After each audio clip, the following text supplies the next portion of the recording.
Aeons ago, brothers from outer space, under the spiritual guidance of the masters of wisdom, the creators of the universe, came to Earth and settled in the core of the planet.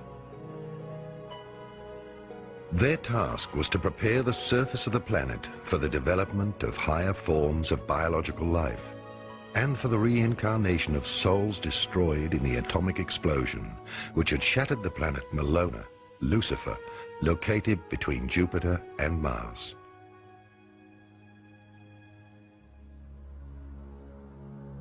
These higher super-light bodies, completed humans, knew the divine hierarchy's mysteries of creation.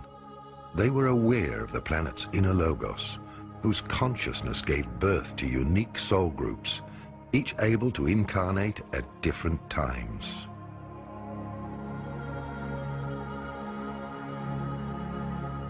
Depending on their specific stage of development in each period, human souls incarnate in order to further their growth. They choose very specific life experiences through thousands of incarnations until they reach completion as human beings. In the beginning, our brothers from outer space built cities in the center of the Earth. Agartha, the Garden of Eden, was created, and many collaborators of the Galactic Confederation came voluntarily to Earth. All colors and races of humanoids contributed their genetic material, as well as their plant and animal species, to this biological genesis.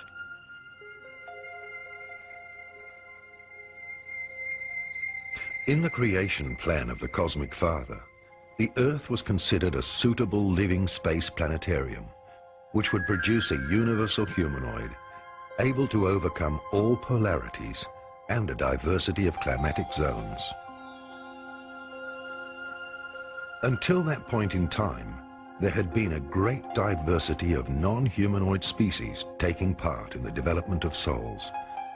The differences were so great that the souls had extreme difficulty reincarnating into the bodies of other star systems. Therefore, the cosmic purpose was to establish a new experimental zone of creation, synthesizing all souls into a universal body type. The Galactic Confederation and its leaders, the Melchizedek Order, the Brothers of Light, descended to Earth to introduce a new type of human being and a planetary pregnancy.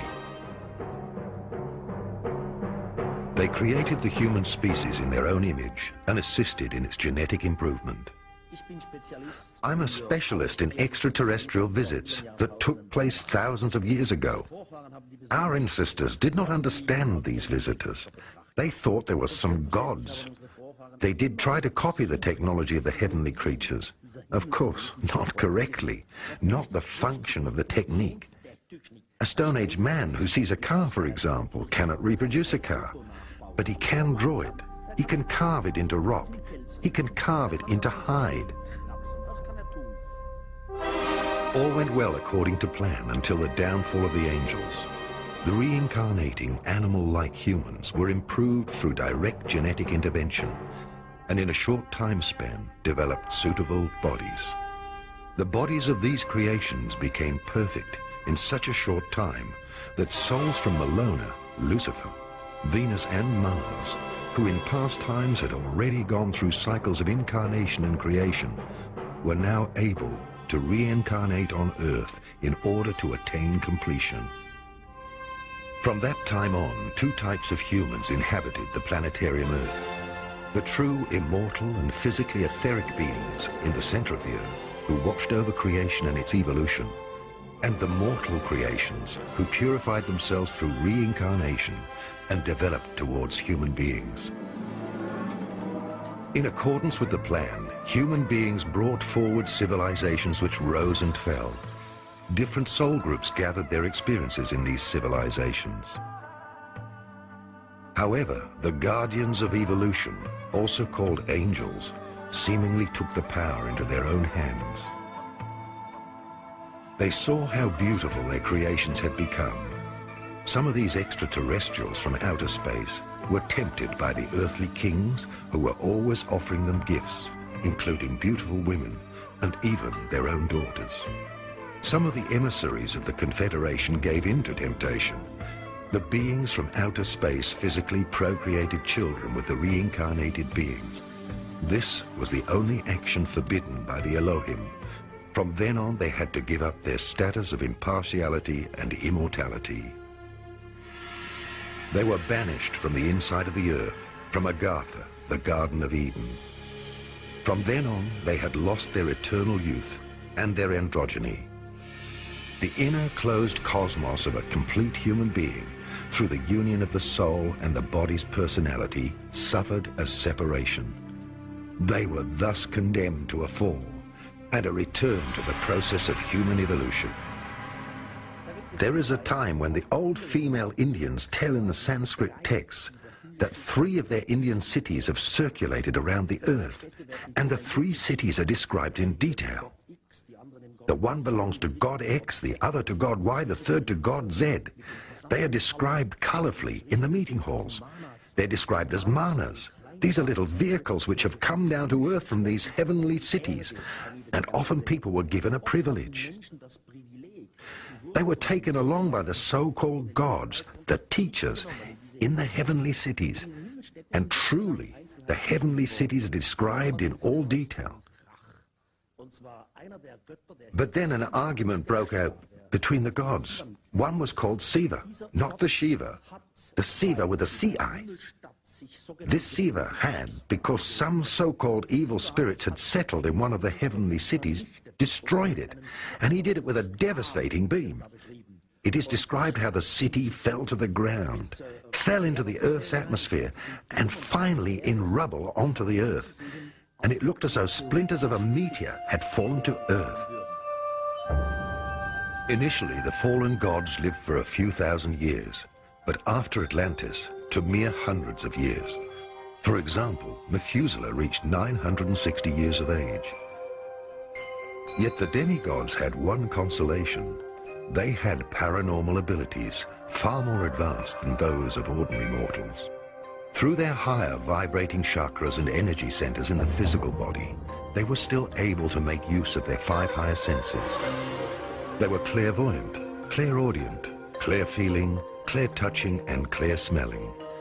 Furthermore, they had the gift of magnetism, which they were able to use to heal people. Their knowledge of sophisticated technologies rested in their subconscious. Their extrasensory gifts made them the spiritual guides of the outer world. The prophets, high priests, and magicians of all times have been the souls of fallen gods.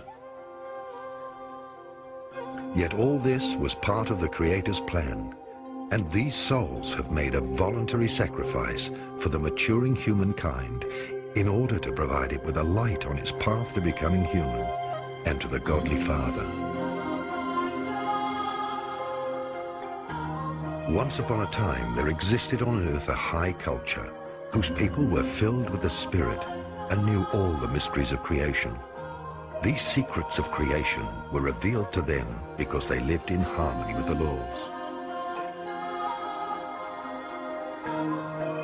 When human beings choose to live in wholeness and in harmony with the purpose of their spirit and soul, this choice opens the doors to a higher perception, and the universal spirit offers the truth of life through divine inspiration. The result is global enlightenment, and civilization develops. In Atlantis lived the 4th root race, which had reached the pinnacle of its development. Its divinely inspired scientists had acquired the secrets of universal energy. At that time, scientists and divinely inspired masters worked together to take technologies out of the spiritual reservoir of the universal Akashic records. For a long time, power and love were united. Human beings did not have an ego separate from the higher self. Humankind experienced a blossoming in all branches of science and in space exploration. Almost all illnesses were curable, and people often lived to a very old age. They had contact with other planets and with outer space human and spiritual beings.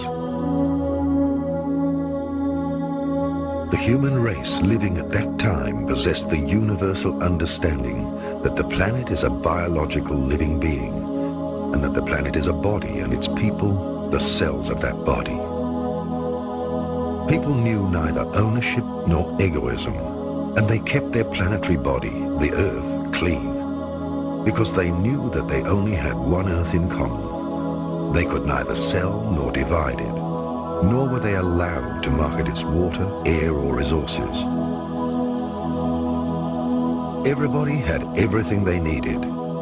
There was no class distinction. There were neither rich nor poor people. They gave to each other and lived in abundance.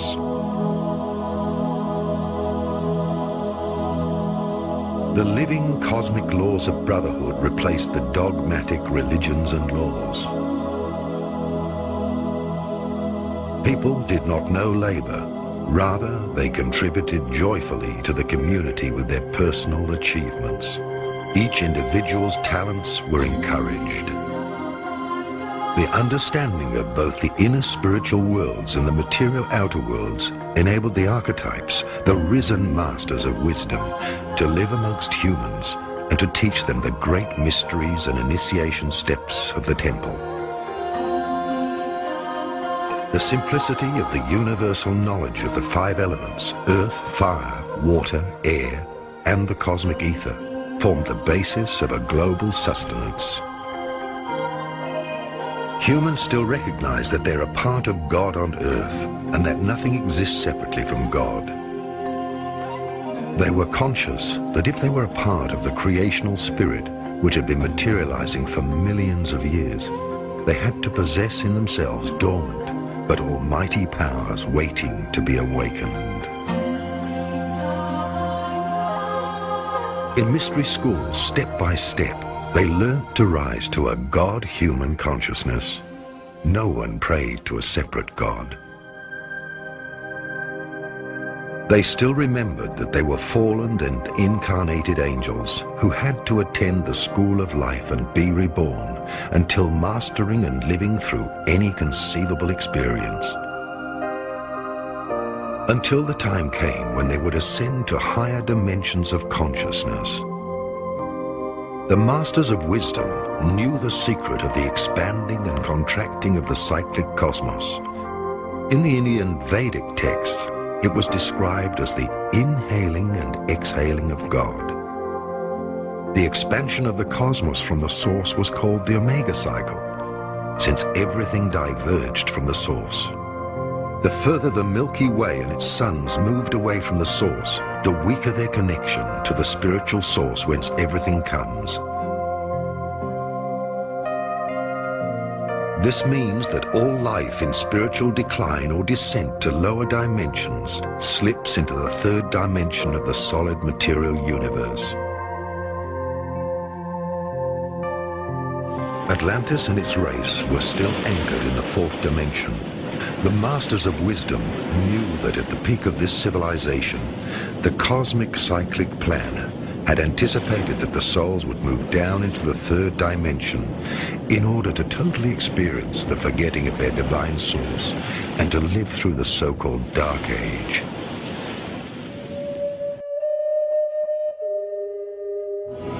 The Brotherhood of Atlantis. At a time when Atlantis reached its peak, ambitious scientists were determined to draw the last secrets from nature. They directed their research into the control of the gravitational net, just as today's government's secret research projects are involved in the control of all material structure. They studied electrogravitation, the compression of matter through sound and light. They built transmitters for the study of time through large crystals, using geomantic power places for energy field merging. Pyramidal structures were used to communicate with higher worlds. They used science to look for the original sound from which everything came. All this was part of the creation plan until this civilization had reached its peak with its exploration of the outer world. Then Atlantis entered a dangerous phase. Until this time, scientists and high priests had been united. Only a divinely guided human being, one who thinks with his heart and feels with his head, was entitled to divulge the secrets of creation. Such a scientist and high priest was guided by God and higher spiritual hierarchies, and was in harmony with its creations. He never threatened lives through any aspirations for power. But a new dark age appeared on the earth. There were students of masters who had not yet completed their initiation, and who experimented and searched for the original sound, Urton, without the permission of the sacred council of the seven wise beings. With this, the destruction of Atlantis was sealed. Separate thinking without divine guidance, without the intuition from the heart, used for the sake of personal will and power, alienated science and the priesthood. A preordained catastrophe occurred. The Council of the Seven Wise Beings, who at that time resided physically on the earth, withdrew. The Council warned the God-chosen people and sent them to different continents in order to safeguard humanity's descendants. Everybody knows the Atlantis legend. I don't have to repeat it here. About Atlantis, you'll find an abundance of literature, about 10,000 volumes. I would say that every few years, some clever person comes along and proves that Atlantis was either in the Azores, or near Bimini, or in the Mediterranean, the island of Santorini, and so on. There are plenty of Atlantis theories and Atlantis locations, but nothing until today that can be tangibly proven. Now you ask, if Atlantis as a culture reached round the world, specialists, I mean archaeologists, would say no. So you would find their argument is not convincing. You would say that any technologically advanced culture needs some kind of metal. They would work with and melt this metal. And if Atlantis had a worldwide reaching culture, then we should have found used or empty mines of some kind of minerals.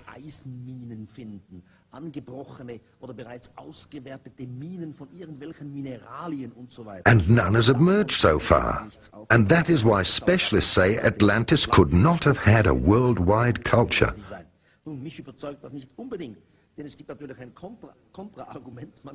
The more perfect a culture, the less it would need these kinds of minerals and raw materials as we have them today. One could even say a perfect culture would maybe destroy itself from the outside in a perfect manner, and nothing would be left behind. So we're still up in the air.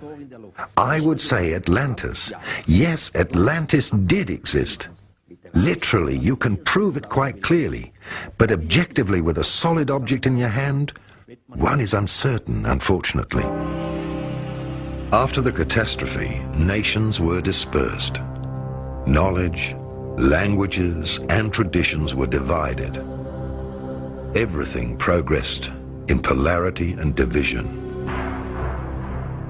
The Dark Age also saw the beginning of the cycle of descent into an ever-increasing division of individuality and of separateness. For the first time, the Dark Brotherhood made its appearance. Until then, all knowledge had been common to all. There had been no knowledgeable elite, neither was the mass of people kept ignorant. There were no rulers, no people being ruled, and no governments or bureaucracies. Most spiritual guides of the outer world, along with the worldly leaders, fell under the influence of polarity.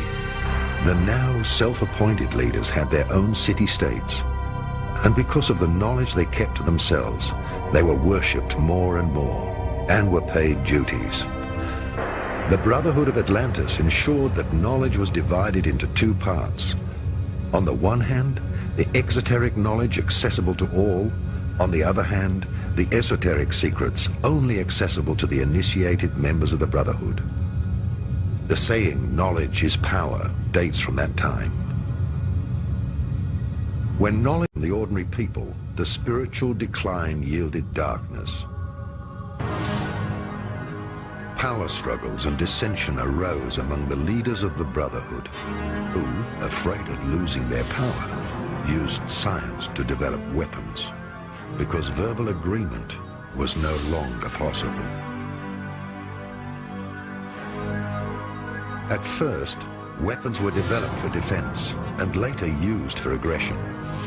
Governments began to spy on each other, and the first secret service agencies were founded to forestall opponents. This tradition is alive today.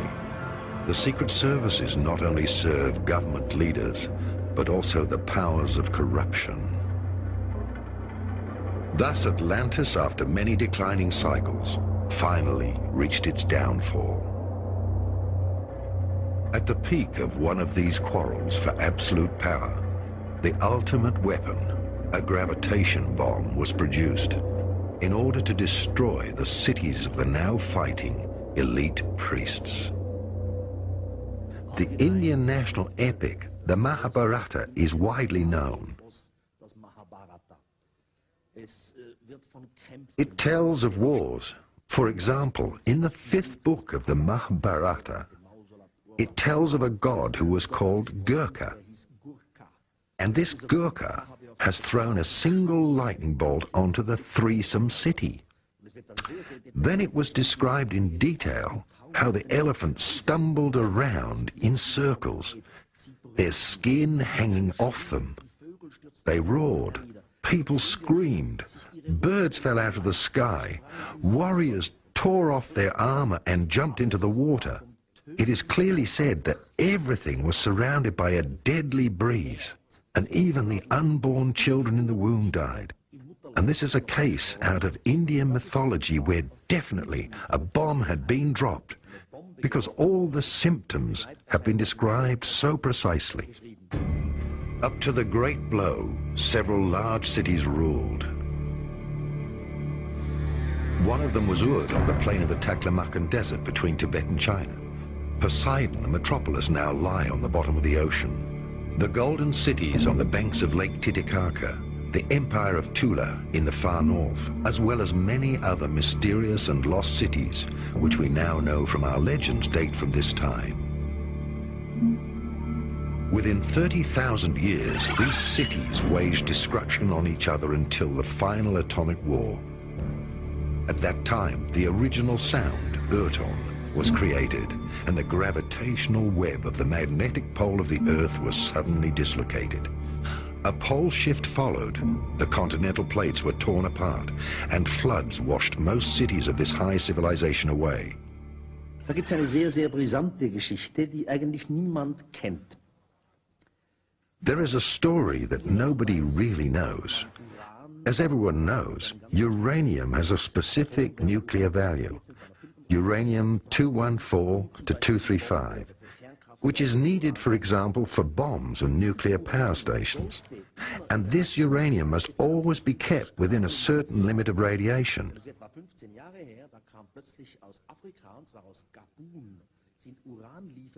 Now, it is 15 years ago that suddenly from Africa, a place in Khartoum, uranium shipments arrived, which had much higher radiation and a totally different radiation level than what it should have had. As a result, many physicists under the leadership of the UNO went to Khartoum, to this particular mine where the uranium came from. What did they find? It's hard to believe. A huge depot of obviously melted uranium elements. The UNO published 2 big books about it. Approximately 100 scientists are involved. They're arguing, how is it possible? In a natural way, the melting of the nucleus is impossible, but still it happened. Officially now it is kept secret. For me, this is rather a clue that a long time ago, perhaps 50 to 100,000 years ago, someone did work with uranium, used it, melted it, and created a depot. Das wiederum kann nur eine höhere Kultur sein. Unsere steinzeitlichen Vorfahren kommen dafür nicht in Frage. One part of the secret knowledge of Atlantis was brought to Egypt, another part to Tibet and India. The first pharaohs were the direct descendants of the Atlanteans. Their secret initiation texts were passed on to the Egyptian royal dynasties. Not surprisingly, Atlantis' high technology led to the building of the pyramids and the Ark of the Covenant. Part of the Brotherhood of Atlantis and its traditions survived in Egypt. The Hermetic mystical knowledge directly emerged from this tradition. Ancient secret drawings and archives from Atlantis were used. Akhenaten, Hermes, Trismegistus, Abraham, Pythagoras, all retained their secret. The Brotherhood of the Snake. Wzorem do tworzenia perfekcyjnego człowieka i perfekcyjnie funkcjonującej planety. The symbols of the original pattern to create the ideal human and the perfectly functioning planet is represented by the sign of the Egyptian life key, the Ankhs. All forms of existence, as well as planets in space, arise with this pattern. The components of the pattern are represented by the colour chart. And what is the connection between the colour chart and the Ankh cross? One can imagine that the right arm of the key creates the material, which means the physical body of the human. This substance and its complete condition is built of 7 colours on the colour chart. The program, which is the soul, in its turn, is created from 5 different colours, so that the physical can be complete. This is the soul body, in which there are 5 ultra-minds, the antimaterial chakras. These symbolise the left arm of the key. Lewe ramię. Podtrzymujące ramię, obydwa te ramiona wagi są zerem, ale są zerem pełnym, jest to zero pełne życia. The lower section, which supports the 2 arms, is the zero zone. It is also called spirit or monad, the univalent element. Here the colours that create the matter, as well as the antimatter, are united. Here, all experiences are stored, those of the physical body in the positive arm, as well as those of the soul in the negative arm. These are the areas of energy that occur throughout incarnations. So one can say that the zero zone is pulsing with life. The 4th element, the ring of life keys, represents the consciousness, which harmonises the balance of the scales. The consciousness looks after its tools, that is, the physical body, the soul body and the mind body, and is responsible that none of these bodies destroys itself independently from its life's experiences. Through this practice, the pattern of the life key stays complete with us. This role of consciousness was indispensable, especially on Earth, because here one constantly tries to change the meaning of the 12 colours. Man has constantly tried to manipulate the laws. This, nevertheless, was the price to pay for universalizing the body. Żeby zuniwersalizować ciało.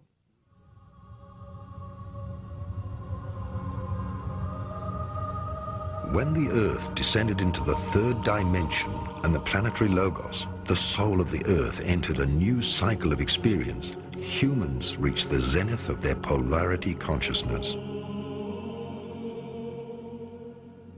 To this day, the cycle of opposites and the feeling of separation has prevailed.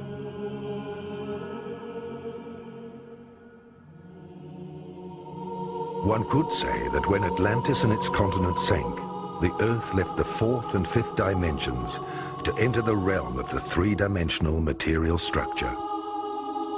With the fall in the 3rd dimension, the remaining human race lost consciousness of the oneness of all things. Polarity awareness took over, and instead of harmony, more and more opposites entered the consciousness and the actions of human beings. Even the elite priesthood was affected, and they dogmatically defended their truths. 2 major brotherhoods arose on Earth, both influenced by Shambhala and Agartha. Together they are called the Brotherhood of the Snake. Shambhala was the seat of the evocation of the Masters of Wisdom. Agartha was the seat of the invocation of the Masters of Wisdom. Together, they embodied the universal polarity of opposites. In the outer world, each brotherhood held the other one to be the Dark Brotherhood, the Black Magicians.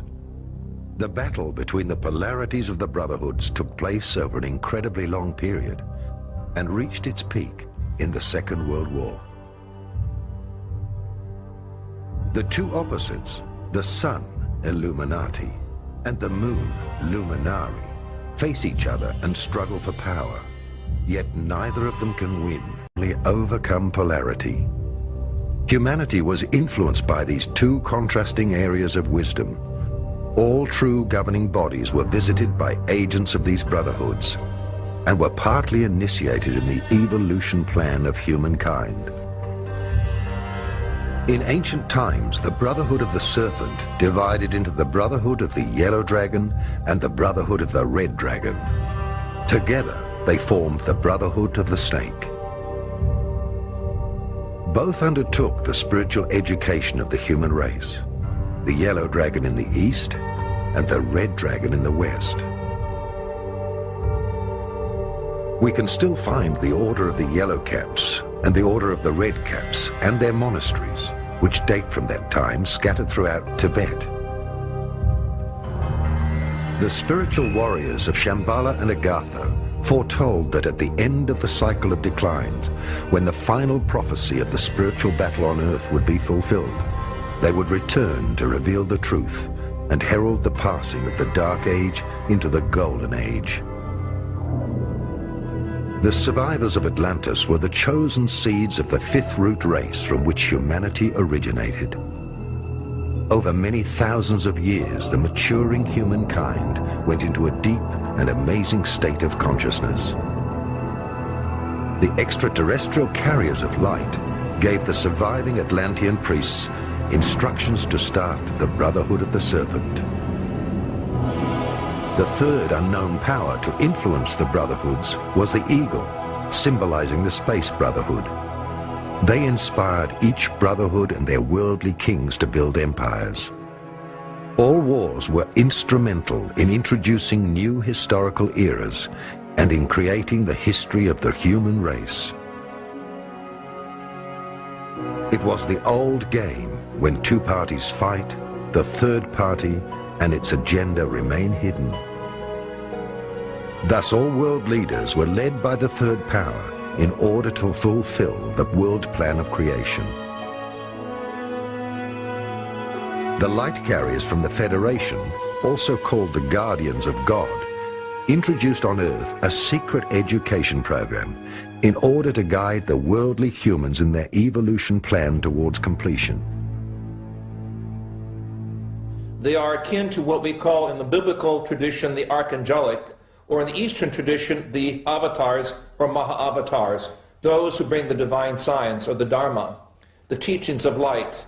It is from these higher levels that we will see the fulfillment of what is prophesied in the Old and New Testament with the coming of Melchizedek, Lord Melchizedek, one who initiated Abraham, as we are told in the book of Genesis chapter 14, and one of which the Christ figure in the New Testament book of Hebrews was connected with.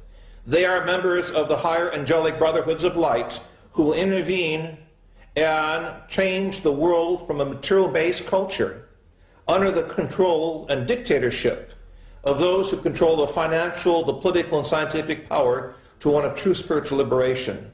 I believe this will take place in the beginnings of the 21st century, and in the next 20 years we will see rapid change and disintegration of the old rights and privileges, the orders that we have thought about historically as the mystical orders and brotherhoods assigned with Archangel Michael, Gabriel, Raphael. In the East, the great avatars will be seen as part of the Great White Brotherhood, or those who have the Christ appearance, those who have the appearance of Adam, the first parent, symbolically of the human race, so that we know our identity We know our cosmic origin. We know our cosmic future. We must avoid contact with these lower forms of manipulation, control, and power. At times, the Brotherhood sent messengers to Earth with secret missions.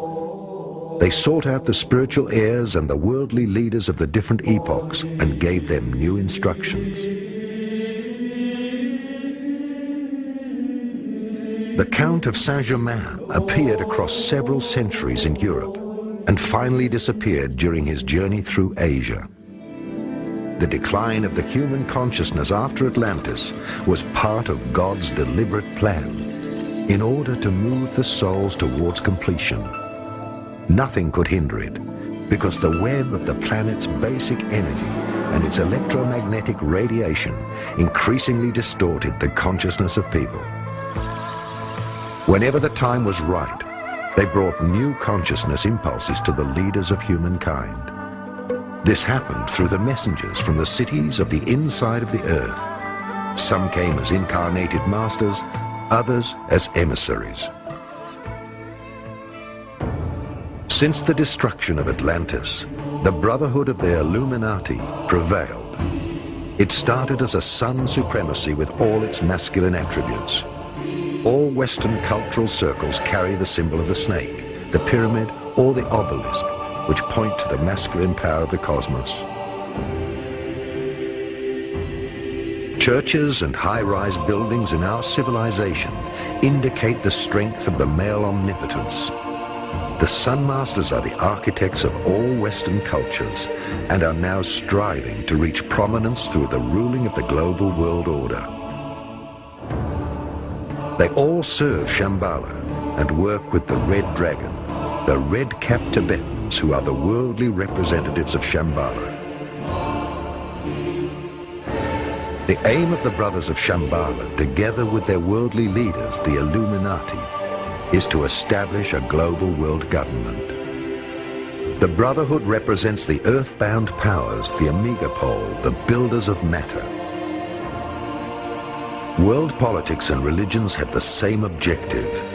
They obey some brotherhood or priesthood, using different means to obtain this single objective. Hence, since the battle in Atlantis, the Brothers of Shambhala have led the spiritual elite to build diverse world empires.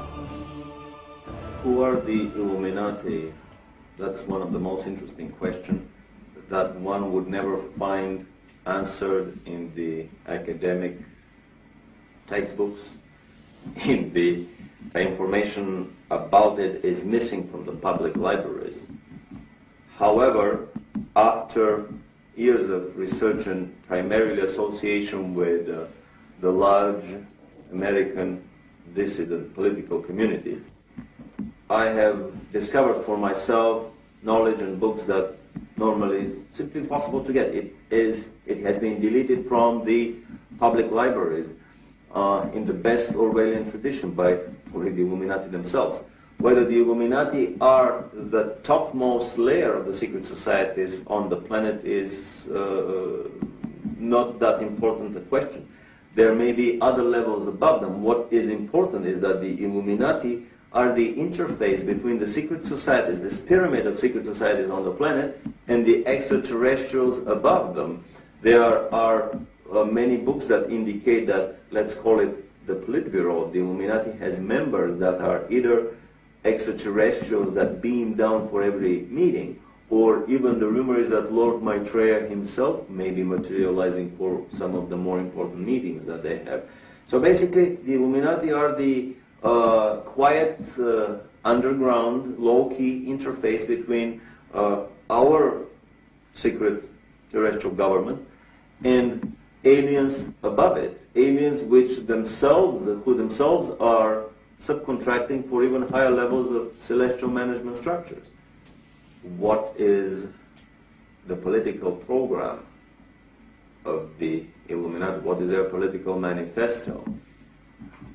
Comrade Lucifer is known in the celestial nomenclature as the bright morning star. So anything that is associated with light, anything that has a light in its title, book that talks a lot about life rather than about love is probably inspired by the Luciferian, by the Illuminati presence on the planet. And basically the Illuminati are the secret political party that has to prepare the political, the philosophical, the religious, and the cultural groundwork for the establishment of, should we call it the second coming, the millennium? What happened to Agartha? The Moon Masters, the Luminari, the immortals who lived in Agartha represented the spirit-bound, the Alpha Pole. The Masters are the protectors of the spirit. They have whole physical etheric bodies and can materialize at any time. They are the keepers of the magnetic field of the earth and of its karma. They are the other polarity, the spiritual alpha powers. They work together with the Masters of Light. They are the keepers of the Grail, the sacred and integral forces of the inner cosmos. The sacred fire holds the 7 original energies which flow in the 7 chakras of the earth and in every living being, organic or inorganic, as the spirit in matter. As such, it manifests as the building plan of God for the world's era. Agartha exists as the physical etheric city and conceals the opposite poles of the Brotherhood. The Masters of the Moon are the cosmic feminine powers, the spiritual strength, the inner life force. During the Dark Age of the last 26,000 years, the 7 wise bodies from Atlantis, Kumaras, withdrew to Agartha. They formed the negative pole of the inner world and served the progressing outer humanity, serving as a lever. They now have completed their work in the inner world. They knew also that their deliverance was coming at the time of change of polarity, which would bring to an end the cycle of learning for humanity. What have we discovered in our research with numerous of my friends about the inner earth? That is, I have to admit, one of the craziest stories that I have been struggling with over the years. However, there is a consistent body of information and research that possibly a lot of these stories are true. As a physicist, I can only say that the physical reality that we live in is nothing more from a vibrational viewpoint than one of the many radio stations on the dial of a radio receiver, and basically we can tune out of this station and next to the next one, tune out of the next one, and to the third, into the fourth, into the fifth. So is physical reality around us. If we increase the frequencies or decrease them, we can tune out of this reality into another one. So it is quite possible that the hollow earth is an entirely valid story from the viewpoint of physics and science, if we're talking about a reality in a different dimension, dimension-wise or frequency-wise. The inheritance of Atlantis. Many thousands of years went by, entire civilizations grew, and the souls experienced what it is like to be human. The eagle and the Brotherhood of the Snake watched over the evolution process for thousands of years. The initiates were the keepers of knowledge and were bound to pass on knowledge only to the spiritually mature through initiation and ceremonies. Thus, many different brotherhoods emerged with the aim to promote the process of maturing of humanity. The Brotherhood's mission was to watch over knowledge until human beings themselves were able to draw knowledge from their own inner selves. Indeed, knowledge without experience is dangerous. Every human being had to grow to the present day in order to become the foundation of the human God. The complete human being is the spiritual law of God incarnated. Every era was the manifestation of a different virtue. In each culture, through the descended avatars, humanity was given a new virtue as a foundation for its human completion. The last avatar, Jesus of Nazareth, manifested unconditional love. The new and last avatar is an avatar group, a group of advanced souls who will all spread the same message on Earth, the avatar of synthesis or of ascension. The avatar group introduces the age of Aquarius, in which human beings redefine themselves and recognize that they are one.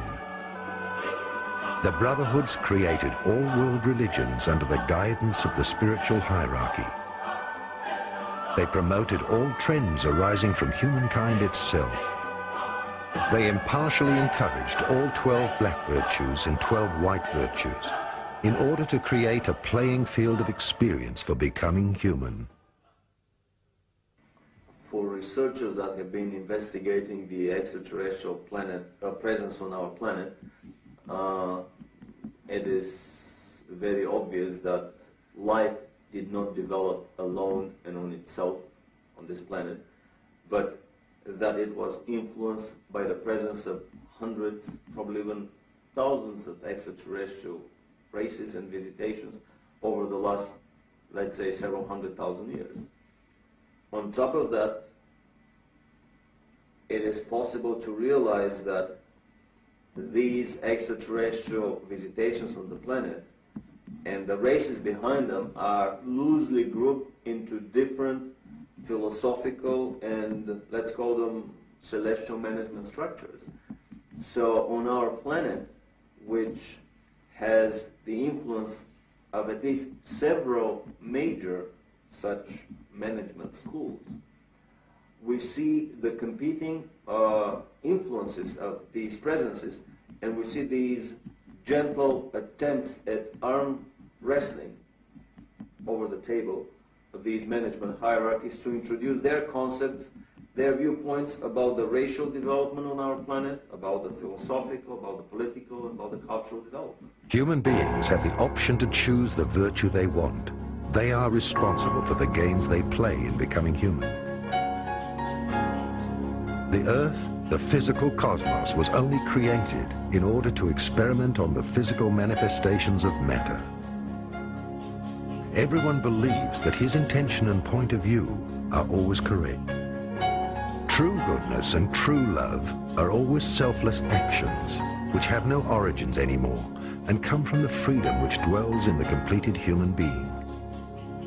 Selfless action never arises to suppress the negative pole, nor to embellish or improve it. Selfless action, a positive action, is worth more than 1,000 words on love and on improving the world.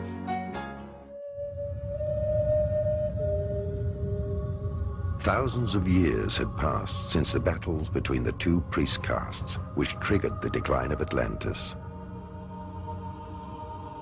The mysteries of Atlantis and its magic era had been forgotten for a long time. The invisible forces of the spiritual hierarchy and the Space Brotherhood secretly introduced a brotherhood to erect a chain of world empires. Entire civilizations have risen under the secret guidance and inspiration of this brotherhood. All the secret societies constructed the world's temples and cities, while God erected his temple, man, who had reached maturity in the playground of infinite experience. In ancient Egypt, the Brotherhood of the Snake had been in power for a long time, when arguments originating from the old conflict between the two brotherhoods of Shambhala and Agartha from Atlantis arose and flared up time and time again. This came to a climax in an argument between the Babylonian and Hebrew castes, in which both argued that they were the god race of the extraterrestrials. Thousands of years went by in which the same game of power and polarity opposites took place. Finally, the Hebrew Brotherhood on Shambhala's side won against an Aramaic branch of Agartha, with the help of Atlantean high technology, such as the Ark of the Covenant. During the entire time frame of the Old Testament, from the flood to Abraham and Moses, who received new guidance from God guardians, There was a brother war between the scattered Aryan castes of Atlantis with their ever lower descending consciousness. Thousands of years went by, and the Hebrew caste system with its tradition of lodges blossomed and freed itself from the high priest Egyptian power.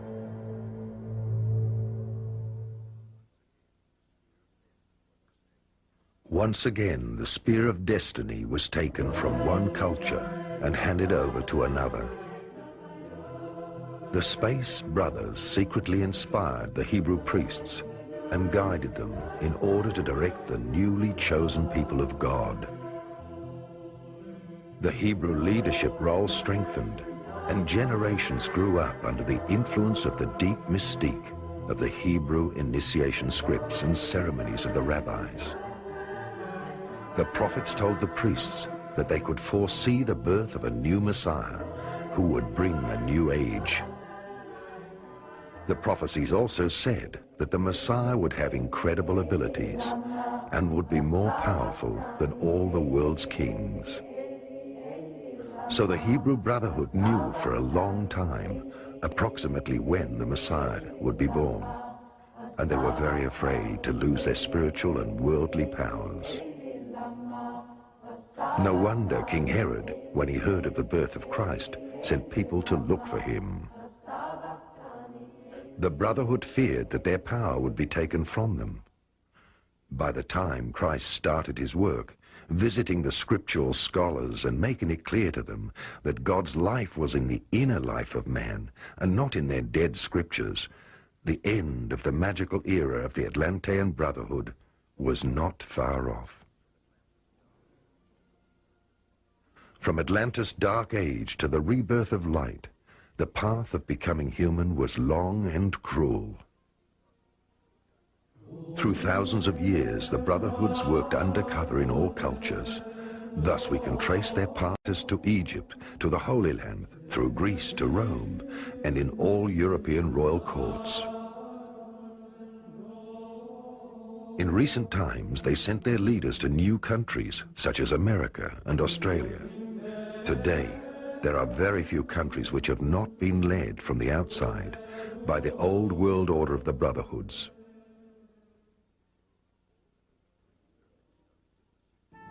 All 33 pyramid stones of the secret world conspiracy of the Illuminati and Freemasons are organizations of the imperialistic and materialistic pyramid, a manifestation of God's male hierarchy on earth, the spiritual powers of Lucifer, the carrier of light. During the time of King Solomon, God's messengers and wardens, the Elohim, entrusted the secret brotherhood, God's temple builders, to construct God's temple. The Freemasons and Illuminati, meaning the enlightened, and earlier called the Templars, had the difficult task of building God's temple. Symbolically, God's temple represents the human animal, half man, half beast, who has to be taught in order for him to live through every possible experience, both positive and negative, and continue learning through these experiences until he has transcended his lower attributes. These powers financed all wars and conspiracies, but also funded welfare organizations and extensive government plans of the Western world in order to offer human souls a playground for experiences. Now, for that very reason, we can understand the meaning of I am the one power who desires good and creates evil. I am the one power who desires evil and creates good. Since Atlantis, all leading forces of Western religion and state systems have received partial initiation and helped to educate man. But now the time has come when the temple has completed its purpose and the Elohim reappear to wake up all completed souls. Just as parents who finally have to let go of their grown-up child so that it can be independent, this film will set the stage for the Illuminati and will transmit to them with absolute clarity that its mission and Elijah's prophecy have been fulfilled. Indeed, now everything works in reverse. The individual needs to deprogram himself of all social, religious, and other concepts which he thinks makes him a human being.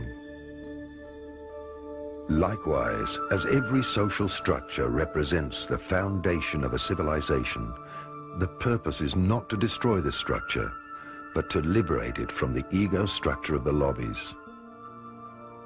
In the same way, the purpose is not to destroy God's temple, the human body, but to deprogram the ego structure. How? By letting go of all negative perceptions. Everything is only an experience, because nobody is totally negative.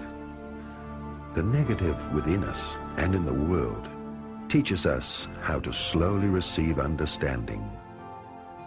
Without darkness, there would be no experience of light. No matter what we do, we reach understanding of the realization of true love through our negative actions, which lie behind true love. Through this, perhaps we can understand the purpose of this secret brotherhood, which on God's behalf financed and promoted all that is both positive and negative, until finally man has developed to the point where he recognizes a brother in the other person and becomes positive by his own motivation. The growth of humanity into true mankind is like the alchemical gold which was thrown into the fire until all impurities were separated from the pure gold. On Earth, all social power systems since Atlantis have been led by the Brotherhood of the Snake, which in turn was guided by spiritual and extraterrestrial forces of the Guardians.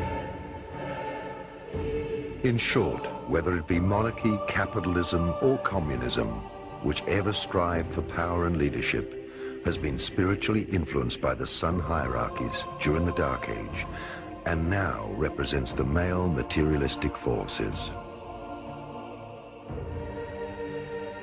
Of course, we have been guided by our religions and powerful leaders during the Dark Age, but these in turn have also been led by spiritual masters. Many people of lower grades of initiation do not even realize that extraterrestrial and cosmic influences of the sun hierarchies have been placed at the top of the pyramid of the lodges.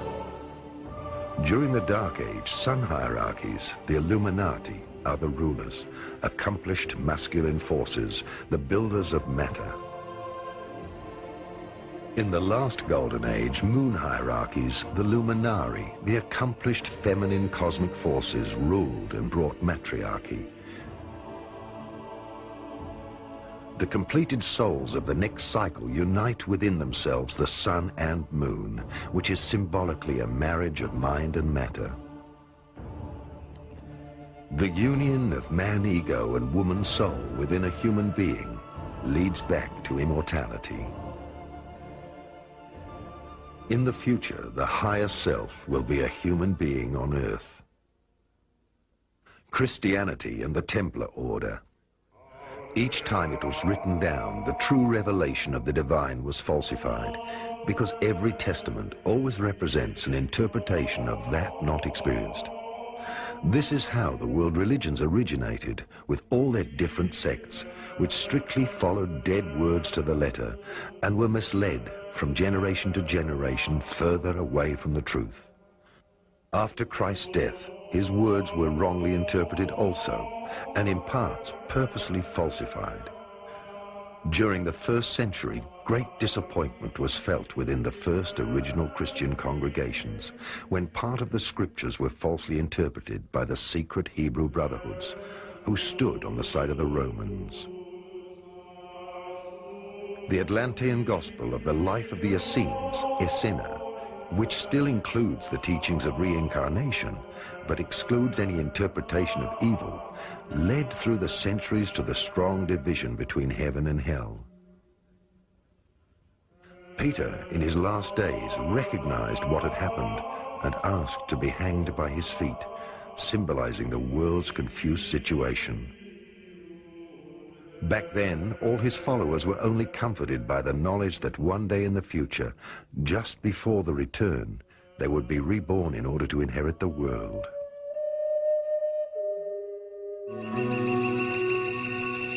Now is the time. This is the last message before the Christ comes back to earth.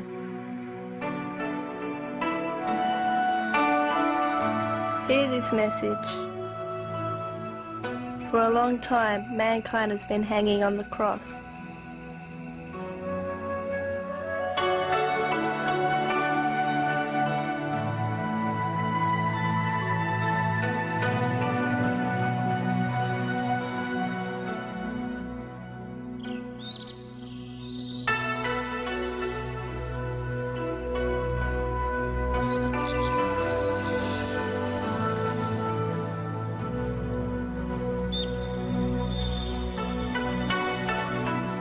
I am the spirit that lives in everything.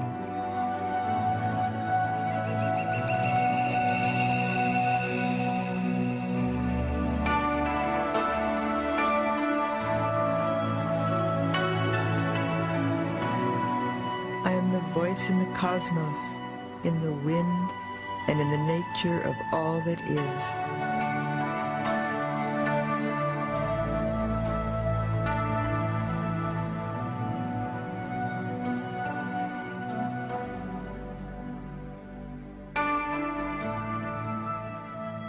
I am also the voice within you, only you have forgotten how to listen to it in silence.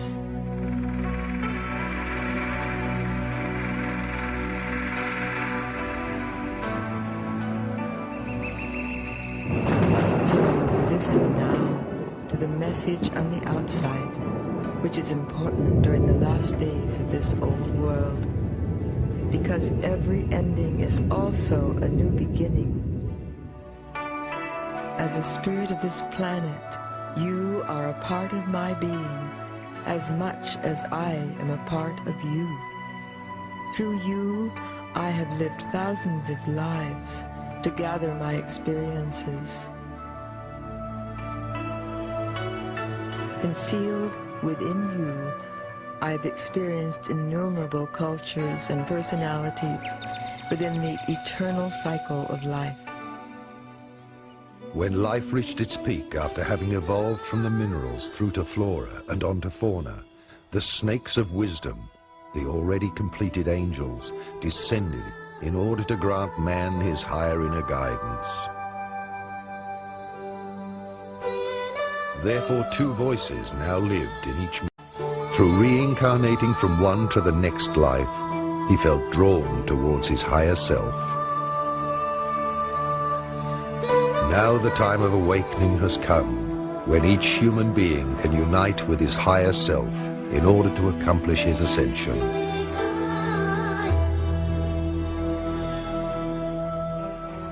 I'd like to discuss opening to inner guidance because I think that is the key that's required for the coming of the second Christ, as has been foretold. This Christ consciousness is within every single being, for the essence of God is what keeps us alive. That pure energy source as discussed by quantum physics. It is imperative at this time that we develop discernment, the ability to discern what is right for us, to listen to our heart and to feel, to go with our intuitive guidance.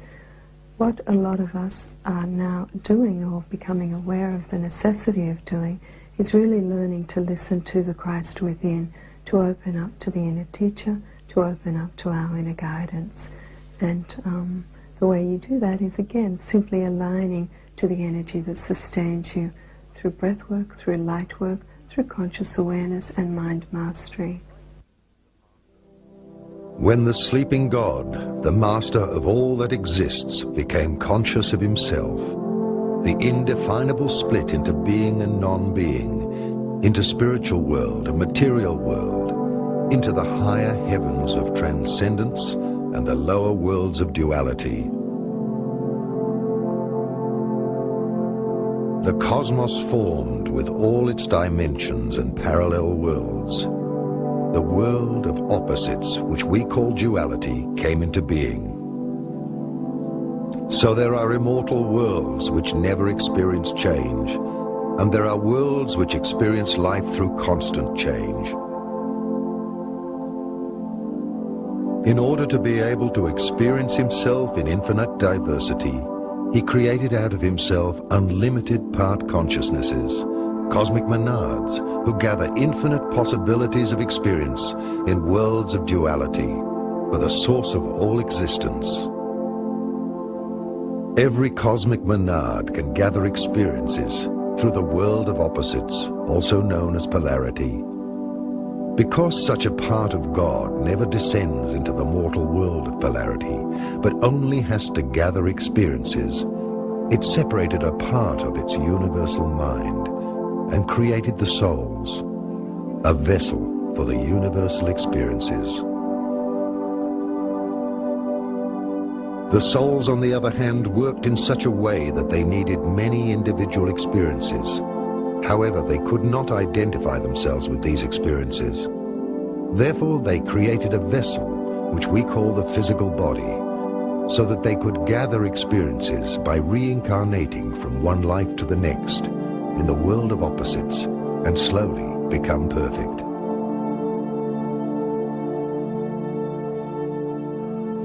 This parting is the rising of the cosmic Christ, or the cosmic crystal, which grows during the exhaling cycle of the source. One could also compare the growth of the cosmic cycle with the tree of life.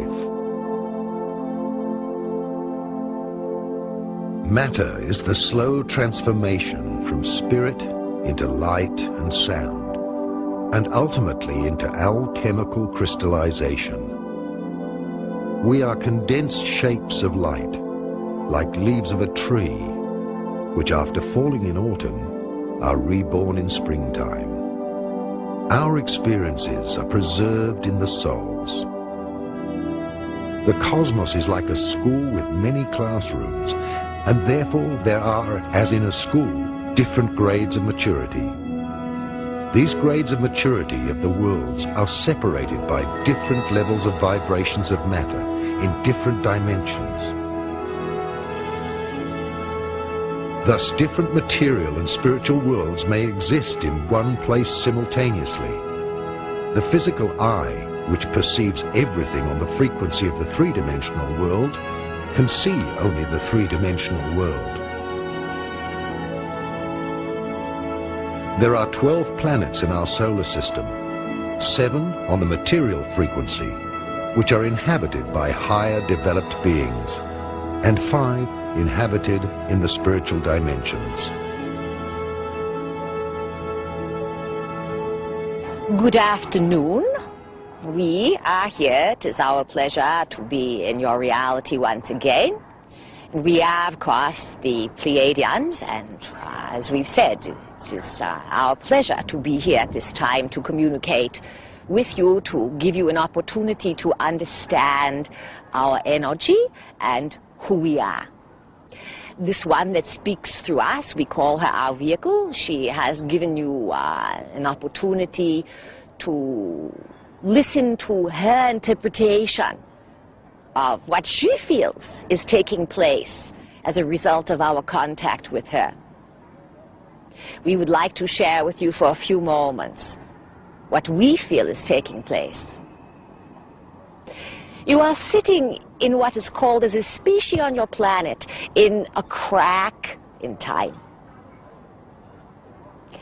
You are integral as humans to events that will change the entire course of the history of the universe that you occupy. This restructuring of Prime Creator's creations has to, let us say, it is accelerated in certain places that are pockets. Your Earth is one of these pockets.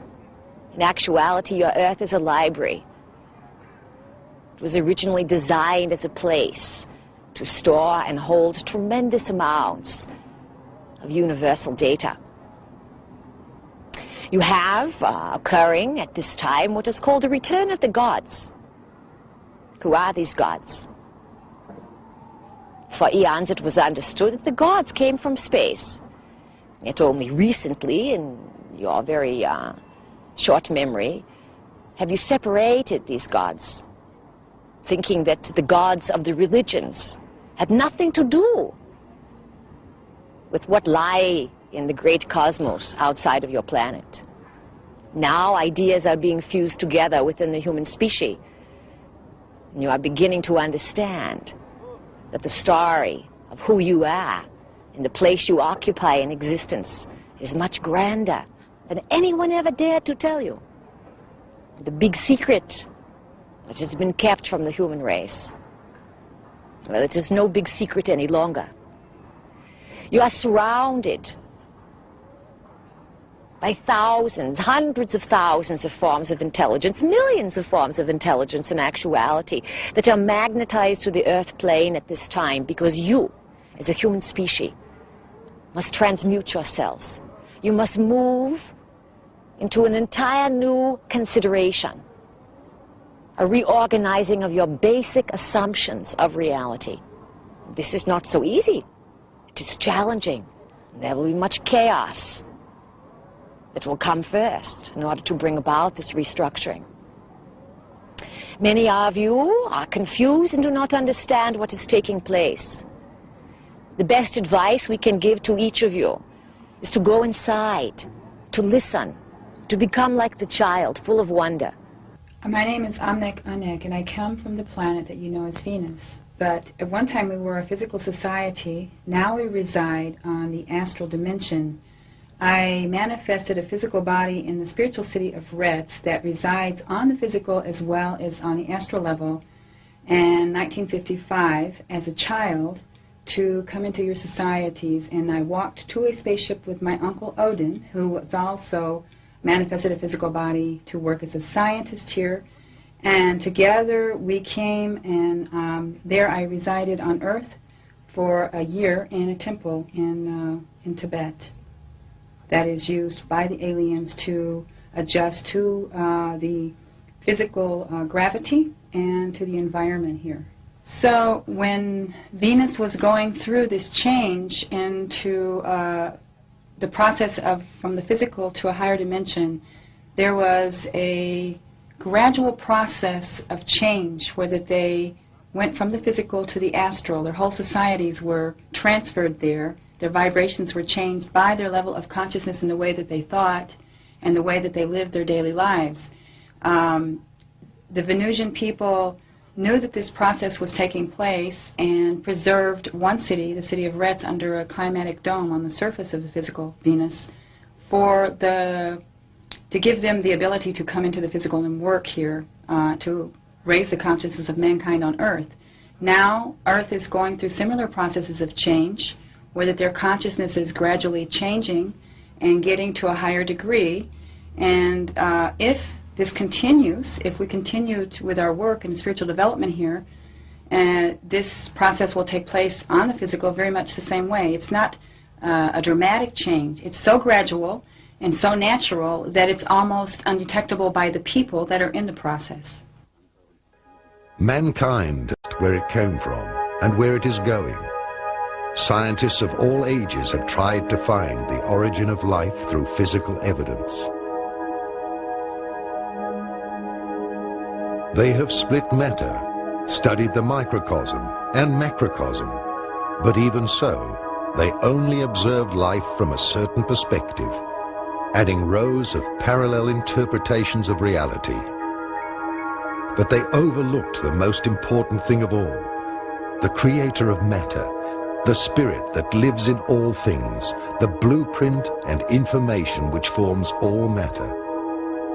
They see only subjective partial truths because the objective reality is an indefinable state of existence, out of which all conceivable partial truths emerge.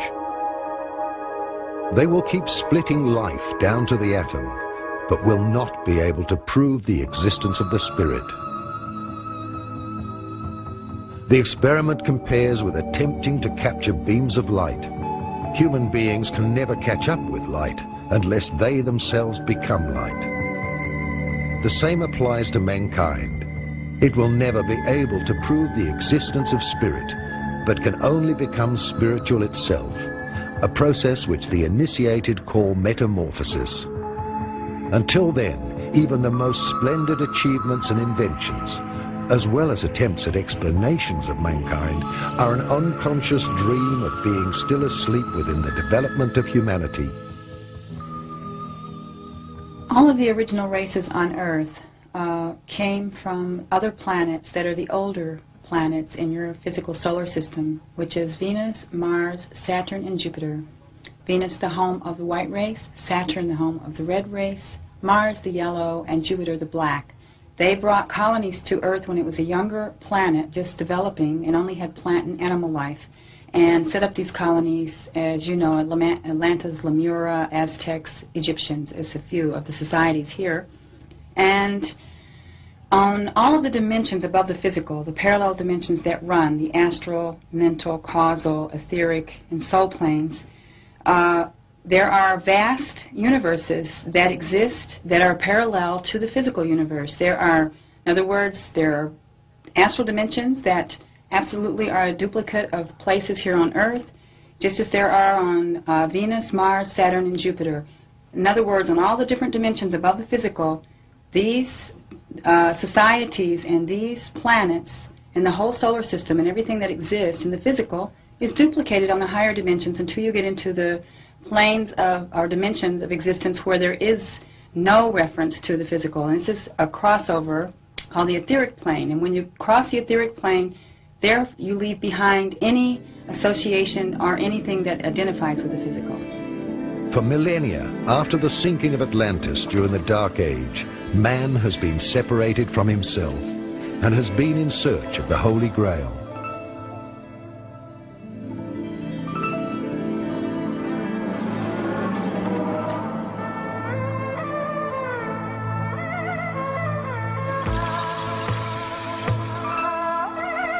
The Holy Sacral, also called Grail, was man himself. Man himself is the holy container into which the Spirit of God flows. For thousands of lifetimes, mankind's developing soul has searched for itself during the descent of consciousness. Nations and people have been the classrooms of reincarnation in order to develop until that point in time where we enter again a new golden age, and where man and God are reunited. In the New Testament book of Acts, at the time of Pentecost, there are flames of fire that appear over the heads of the apostles. This is a type of manifestation of the light body. In a very small way, it is the opening of the light over the head. The early Christians on Ash Wednesday used to mark the forehead with ash, symbolic of the power of the inner spiritual eye to use the light. In the fuller context of ascension, in the mystical traditions of Christianity and the mystical German thinkers and philosophers, a time would come about that through divine grace, the outpouring of the Holy Spirit, the Heilige Geist, would allow the light to come around the body and wrap the human recipient or the believer with such power of light. Here we call this light superluminal light, or greater light than the conventional or common light, which such power and majesty that that person can go directly into the higher dimensions. This is normally called the rapture or the ascension process. It is clear that in the context of ultra-terrestrial intelligence, large members of the human race will experience through the tongues of fire or the miracles of the Holy Spirit or the conjunction with the ultra-terrestrial forces of divine intelligence, the upliftment or the ascension into the higher Christ race of the universe. Therefore, becoming human has only been a cycle in order to gather new qualities for the cosmic source through suffering and happiness. And once again, we have arrived at the end of a cycle of the cosmic plan of humanity. The survivors of the inner and outer period of cleansing, which have already started, are the seeds for a new spiritual mankind, which will emerge from all nations. It will be the first root race of the fourth planetary cycle, which will rise again into higher consciousness. For some, it will be like the past sinking of Atlantis. For others, like a return, a rising of Atlantis and of its teachings of wisdom. Because fundamentally, every event can be viewed from two sides, from a positive side or a negative one. Even the slightest change in the universe is being guided by the cosmic plan of evolution. The limited human mind fundamentally fears any change, and its biggest fear is death, the wall behind which it cannot see. But nothing gets lost in nature. All elements only change into different, more refined states on their return to the light. So mankind is on the verge of the greatest changes within this planetary cycle, a global metamorphosis. And the Mayan calendar has never erred in all the years that it existed. And it states that in time when the incoming consciousness, which we would commonly know as the Christ consciousness, comes in, all things must change.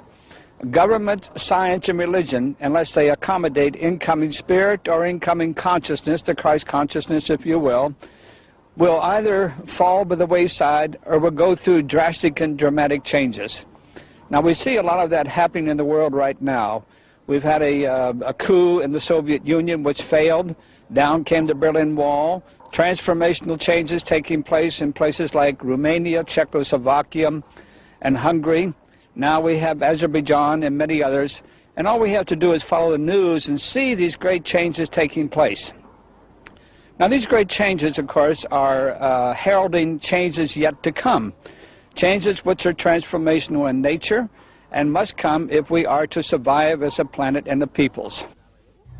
These changes will not only touch the lives of all nations, but it will reach beyond all boundaries of life's disciplines, which have already really only existed in thoughts and the actions of humans. Not only does planet Earth change its exterior, its alchemy, but also there is nothing on this planet which is not now in the process of structural and spiritual change. Every process which is not understood brings along a crisis of creation until the process of change has been understood. Thus the future human being finds himself in metamorphosis, like a caterpillar which does not know that it will become a butterfly. Everything in the cosmos, in our planetary system, on Earth, and within ourselves, humans, will step further up the ladder of evolution, according to the plan of the Creator, until a point in time when the cosmic night of creation, the exhaling of God, will come to an end. We need not fear any of these changes because everyone will, as at the end of a school year, progress to the next grade according to his development, or repeat the last year. Heaven and earth will be new. Even a new planet in our own galaxy will be born into a second sun. That part of mankind which opened itself will experience the resurrection into the fifth dimension of consciousness. Zapewne zauważyliście Państwo w tych latach od 83. You probably noticed in this period, starting from 1983, that there were many changes both in human outside behavior and in the feelings of our physical bodies. They were also manifested by enormous social movements. Reaching the pattern is not a gift. It is not a convenience either. Setting in order is sometimes painful, sometimes in feeling. This is the price of the truth forcing its way through all falseness which we have all created on the planet. Living fiction is very painful. Sometimes our physical body suffers. Sometimes man's inner self or his soul suffers because he has to accept and fit to the program which we have brought down 8 billion years ago. Which means we are returning to this ideal pattern which lets a man live forever, just now through painful experience.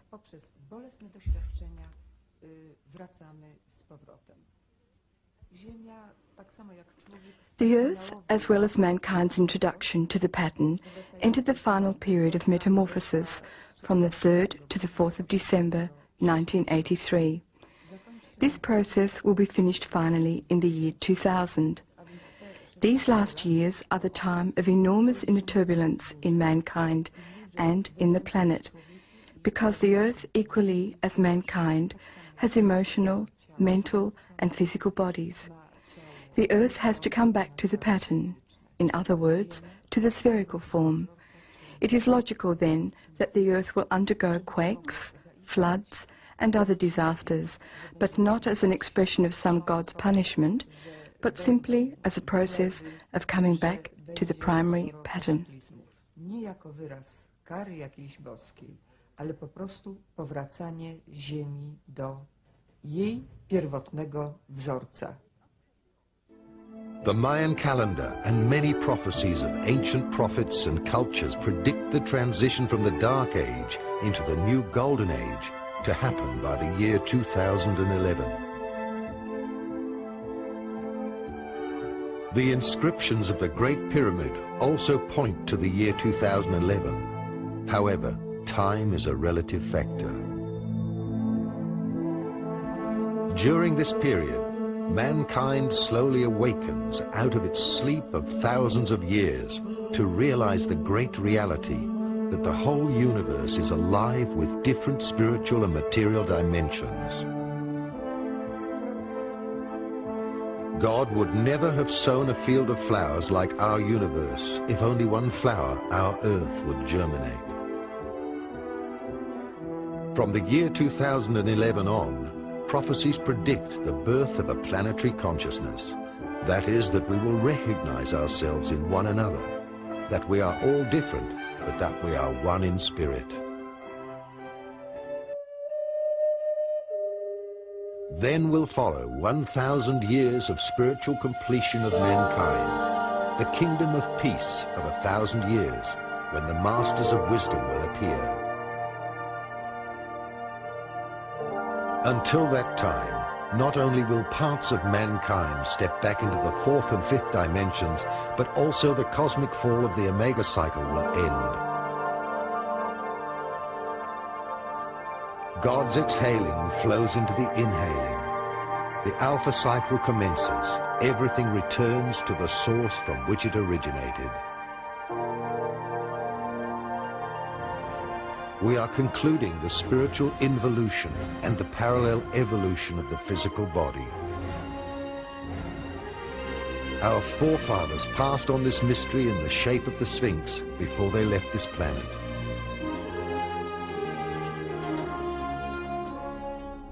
The descending spirit of the sun, also called soul, embodied in the human beast, has experienced the crucifixion of the soul through reincarnation. After the death of the human beast, who symbolically represents the animal qualities of the human ego, man will be reborn in spirit through the completion of his ego. This crucifixion and resurrection will be experienced by many people during the following years of the apocalypse, until the planet in its entirety experiences the resurrection. After that, the marriage of heaven and earth follows. Before the Alpha cycle begins, we have a non-time, when the source itself enters into us, reconnects with us, so that we are able to feel that we are a united being. The birth of the planetary Christ and the Buddhi consciousness.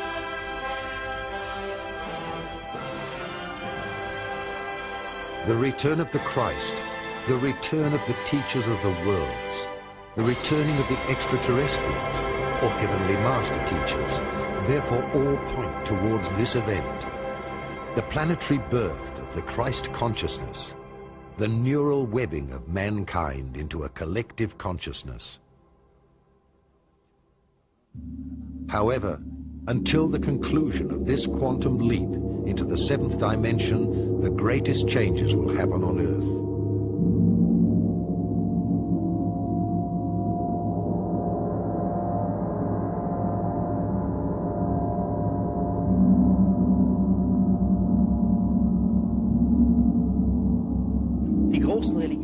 All great religions of today are familiar with the idea of a second coming. We Christians await the return of Jesus. The Apostle Lucas and Marcus write about it. He will be enthroned in the clouds. The Apocalypse is supposed to have been written by St. John, which is not true, because the essential passages are older than the Apostle John. In the Apocalypse, we read about the signs and plagues that will come upon humanity.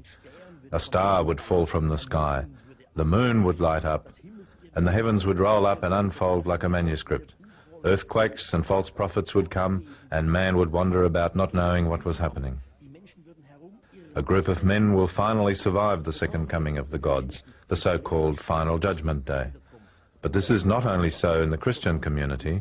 The Muslim community is also awaiting their Mahdi and the Jews their Messiah. Overall, this thought is much older.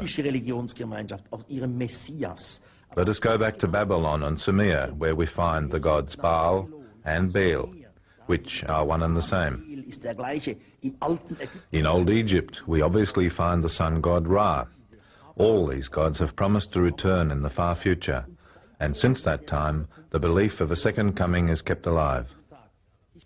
I am absolutely convinced that none of these so-called Jesus or Mahdi or whatever we may call the Messiah will appear, but that it will be a space event.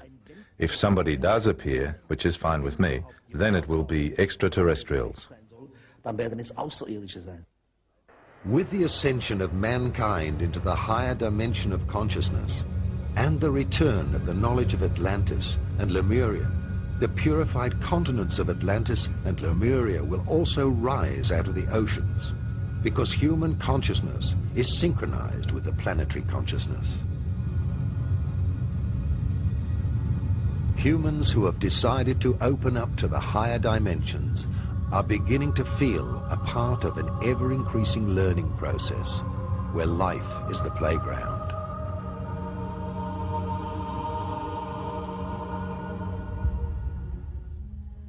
On the other hand, humans who have subconsciously decided to remain in the third dimension with their consciousness will not feel any great changes within themselves. But we will all experience the big process of purification on a planetary level, because planet Earth is straightening its spine. That is, the axis of the poles is shifting again, and along with it the climatic zones at an extremely fast pace.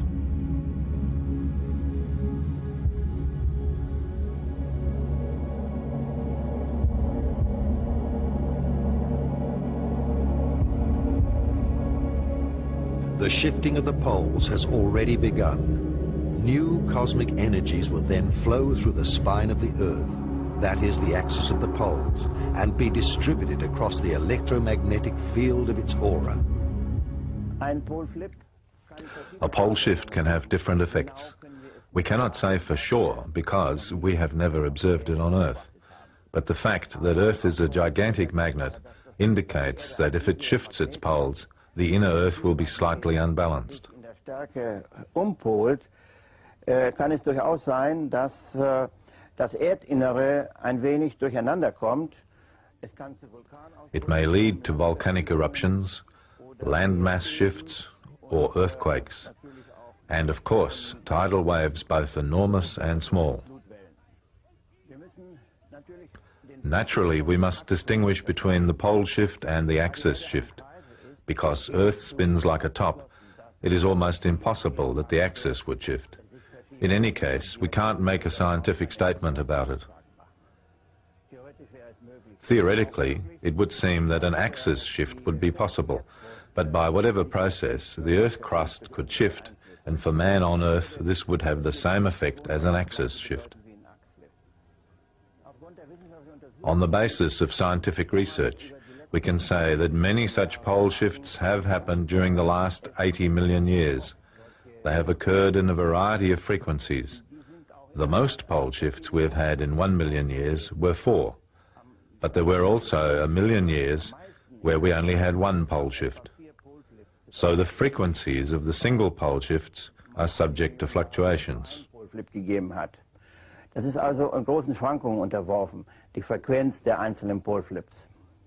The great flood in the Bible, which is known to all people, could be explained with a pole or axis shift. or a shift of the Earth's crust through which enormous waves of water, hundreds of meters high, could develop.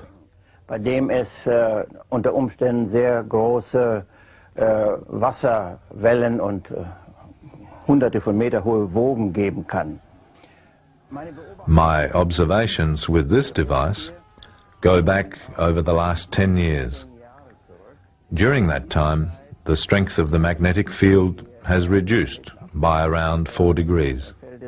4 Grad reduziert. As the old prophecies have already predicted, the wheat will part from the chaff. Those people who can adapt to the faster flowing energy by extending their consciousness will survive the purification process. Those people, however, who desperately cling to the old reality will have difficulties adjusting their bodies to the faster frequency. Therefore, their process of aging will be accelerated. The great purification will divide mankind into 2 big groups. Those who will consciously want to recognize the Spirit in its entirety, and the others who will continue to believe only in the things visible and provable, and therefore will exclude themselves from the opening of higher dimensions of consciousness.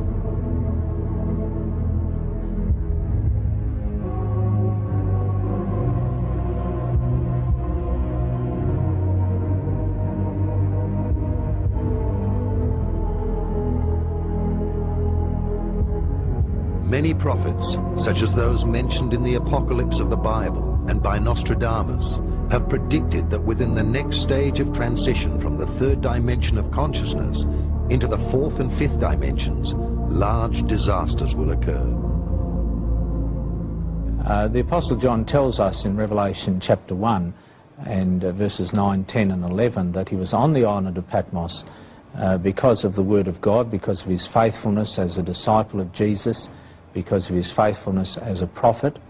When John focused upon the return of Jesus Christ the second time, he focused upon what we find in other places in the Bible about how Jesus will come and why he will come and what will happen when Jesus Christ comes. John in Revelation chapter 1 and verse 7 made it very clear that when Jesus Christ returns, every person who is alive on planet Earth at that time will witness that coming. Every person will see him come. If you go to the last verses in Revelation chapter 6, you have it very clearly stated that at the time of the coming of Jesus Christ there's going to be a massive earthquake. Every island will move out of its place. John uses the word saying that the heavens are going to roll back, as it were, and the glory of Jesus Christ and the Father is going to be revealed to people. Many people will be absolutely terrified by that event, and we read in Revelation chapter 6, in the midst of the earthquake and the sun going dark and the moon turning to blood and stars falling from heaven, you read of people who will be terrified and will be crying out to the rocks and the mountains, fall on us and hide us from the face of him who sits upon the throne and from the wrath or the judgment of the Lamb. The term Lamb is a symbol of Jesus Christ throughout Scripture. And so you read of the coming of Jesus Christ at that time. And then, of course, in answer to that question, who will be able to stand at that time, which is the question asked at the very end of Revelation chapter 6, you have the answer of Revelation chapter 7. You have those spoken of as the 144,000, those who receive the seal of the living God upon their foreheads, and you read of them further as the great multitude as you read through Revelation chapter 7. A very detailed description of the coming of Jesus is given to us in Revelation chapter 14, verses 14 to 20, where the coming of Jesus is described as a harvest. If one compares all the prophecies of writings such as the Bible, the secret revelations of John, the Quran, as well as writings of recent seers, and well over 100 appearances of Mary until 1987, a shocking scenario of 3 large world events emerges. The 3 great judgments of the world stand for 3 large world wars, which in turn are fulfilling the group karma of whole nations. 2 of these world wars have already occurred. Many believe the third will not happen. But what is the contribution of each individual so that the divine in its grace extinguishes the karma of each individual and of the nations?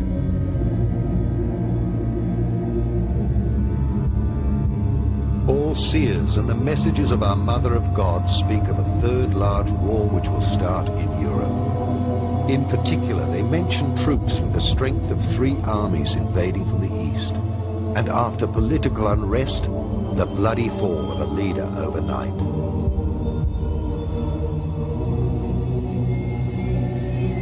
It is said in these prophecies that within a very short period as many people will die as in the First and Second World Wars together. Europe's capital cities are predicted to burn during a limited atomic holocaust.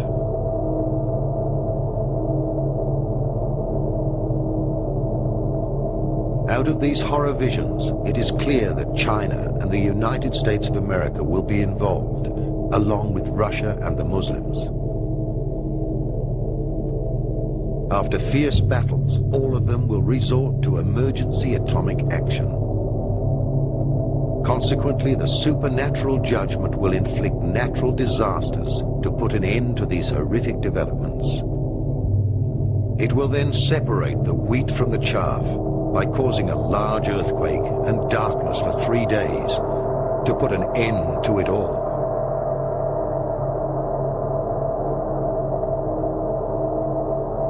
A worldwide internal fire will be felt and seen by everyone, and the fall of deadly dust has been predicted to accomplish the remaining cleanup of the karmic execution. There are prophecies in the book of Revelation about a big fire that will cleanse this earth. A very dramatic representation is given in Revelation 19 and 20, near the end of the apocalypse.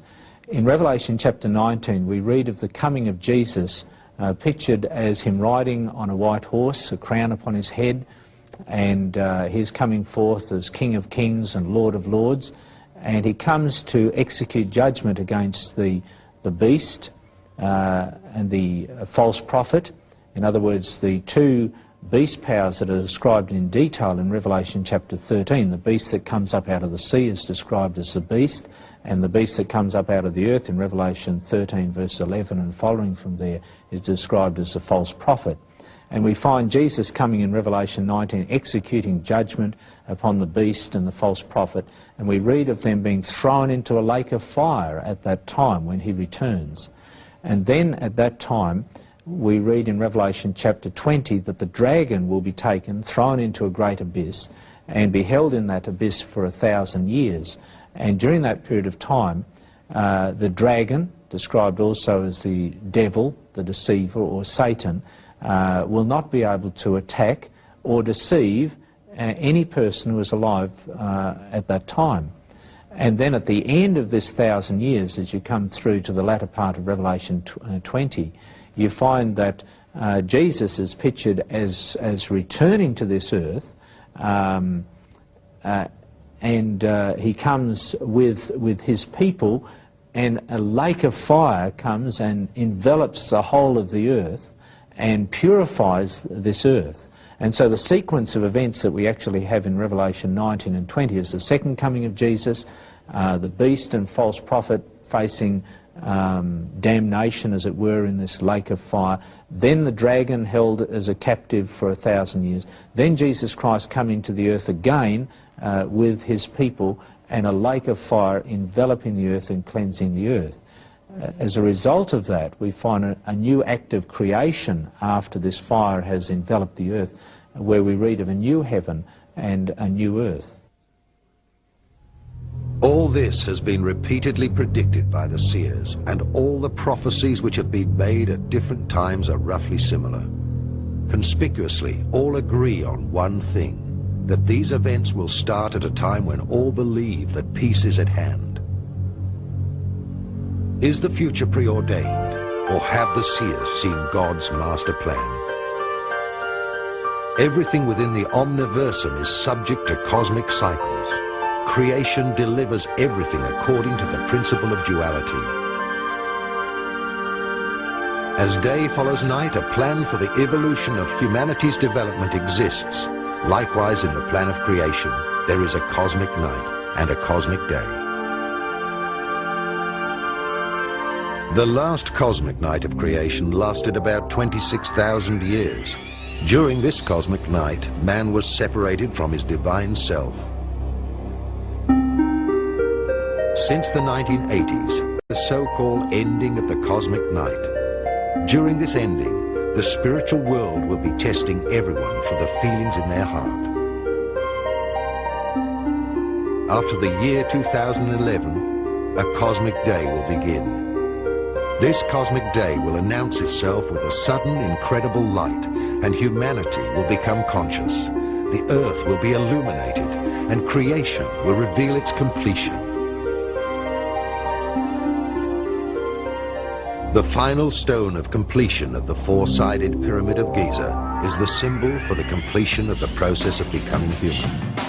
However, the final cornerstone of the fifth dimension, time, is still missing. Consequently, creation will find its completion in the return of the extraterrestrial gardens of evolution through the programming into the fifth dimension. Now, speaking extraterrestrially, they are here to remind us that there are other things far beyond us, which of course are necessary if we are to evolve into our rightful ascendancy in the things to come. In other words, moving from the third dimension into the fourth and the fifth dimension. UFOs, per se, have always been there. We have forgotten that because we have returned to amnesia and we have returned to illusion. We are now about to walk or talk or act out of that so that we become realism again, that indeed we have the powers that we once had, and we can take them into ourselves again to change the dilemma that we face as a nation, as a peoples, and as a planet. We must do this again as the people. We cannot rely upon our governments anymore. Governments basically are defunct. We don't like to think so, but they are. Governments are also a captive of many of the malefic extraterrestrials. That was true during the Third Reich. It is now true of the United States government, and I don't know how many more. It is time to turn to those who have our best interests at heart. And those who do have our best interests at heart are known as the Guardian Forces. The Guardian Forces outnumber the malefic or bad extraterrestrial forces somewhere around 10 to 1. And yet we do not turn to them, in time of need. Again, to invoke them, again to get them to step in our direction and to assist us, we must do so through prayer and meditation and love and light and balance. And if we do that again, then we invoke the power, if you will, of the Guardian Forces. We give them the necessary power which they need to deter the malefic forces, including the wormwood planet. These things, of course, are very simple, and I think for some people they're too simple. They would rather think that we have to turn to some advanced type of technology or some advanced type of weaponry. Those days are over.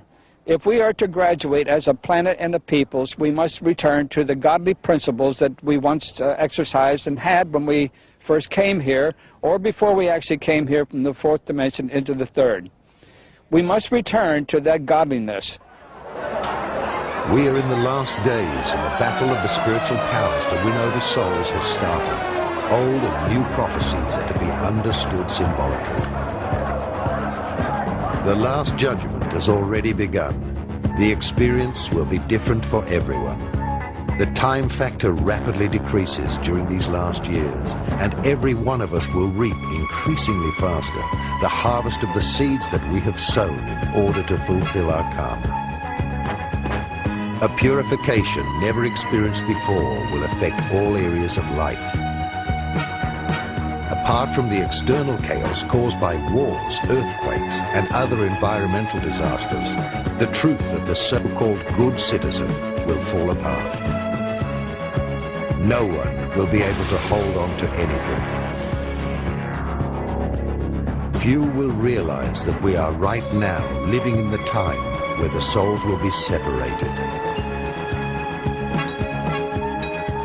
Now, instrumental in that, of course, are the ones that we know as UFOs, or the extraterrestrial consciousness. We know, too, that there are two types of extraterrestrial consciousness. One is good, or you might say they have our best interests at heart, and the other one does not, and they are the malefic ones. I don't want to go too far with that. I would only say that they represent the two faces of God. It is the same energy. It's our interpretation of that energy, and it's up to us to deal with it in a responsible way. I would like to lead this also into a prognostication which has been about for thousands and thousands of years. Going back to the references of the Wormwood Planet, I mentioned one, of course. I mentioned the Bible, Revelations chapter 8, verse 11. I would also like to make reference to the Sumerian text. If you were to review the Sumerian text, which is the first recorded history, of course, of what is known as wormwood, you will find then that it progresses up through the Chaldean chronicles, Babylonian chronicles, and on into the Judean culture and chronicles. And of course, the latest of that being the Bible under Revelations chapter 8, verse 11. Now, what is the Wormwood Planet? Well, there's many speculations about the Wormwood Planet, but I don't think that speculatively we can deny that it exists, because there's proof, although not written, but there's enough proof at hand and at large at this point in time that world government is fully aware of the so-called Wormwood Planet. It isn't the first time that the Wormwood Planet has visited our planet and caused mass devastation and chaos. It's been here, of course, over a period of thousands and thousands of years, and there's scientific proof and also materialistic proof that they have flipped the axis of this planet over 330 times in the past. A new superhuman being will be born. Earth is now close to the birth of its new human being before she enters the full light of the day of the Golden Age. Dawn has already started. The ascension is the resurrection. Many are being called, but only a few are chosen to become the seed for the new mankind, because the spirits will soon be separated. The vampires will not survive the harsh light of the new day of creation. The change which the Earth will experience during the purification process by throwing off her ballast will be unbelievable.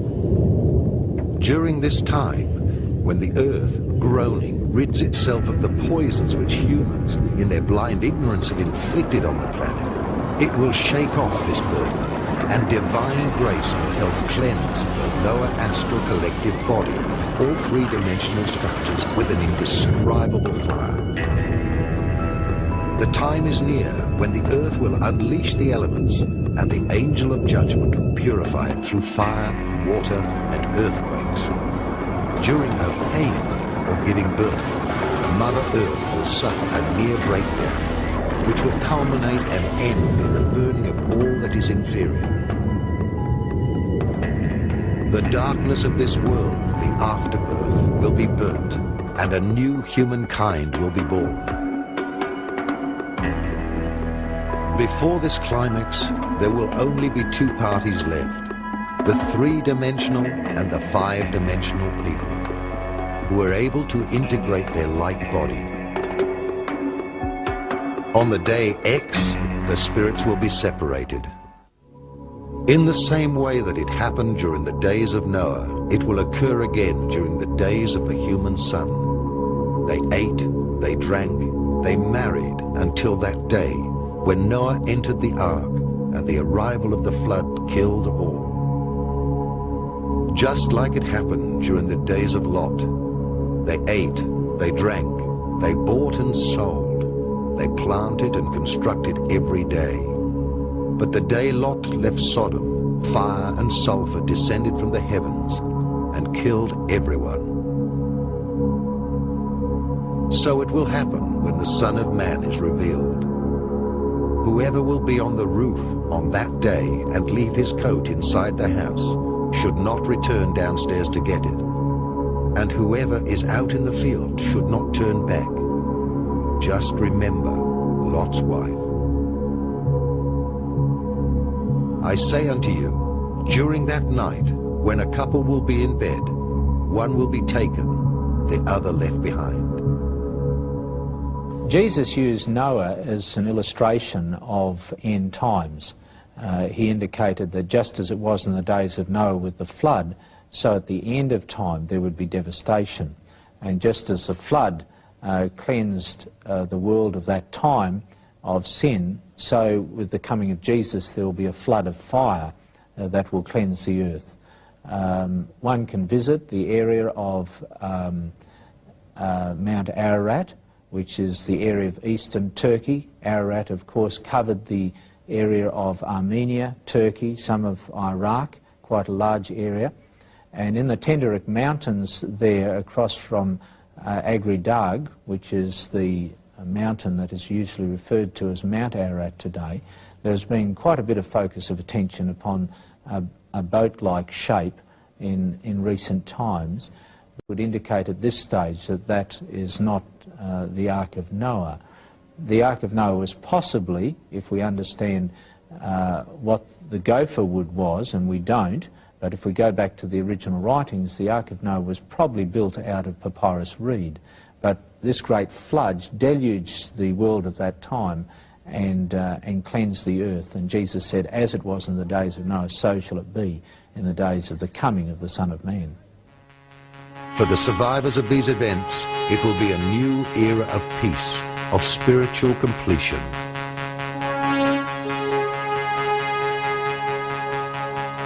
The brothers of space will reveal themselves as the keepers of Christ, and a large white cross will be seen in the sky. Thousands of motherships in the formation of a flying cross will be seen in the sky to herald the return of the Christ.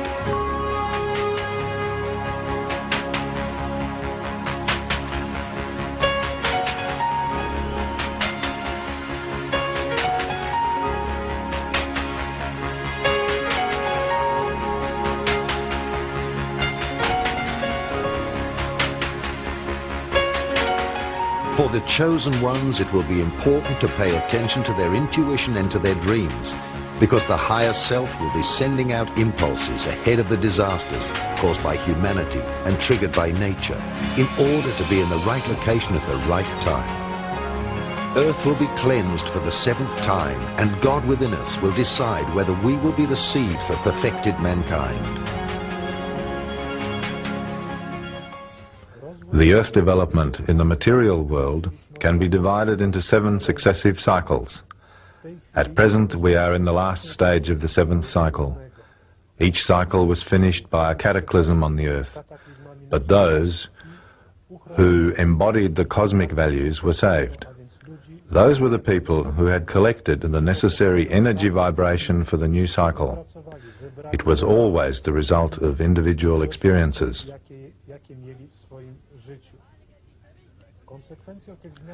Activated energetic channels and supersenses are the consequences of these changes in a man's body. People receiving messages through their supersenses also receive information about places where certain disasters will take place.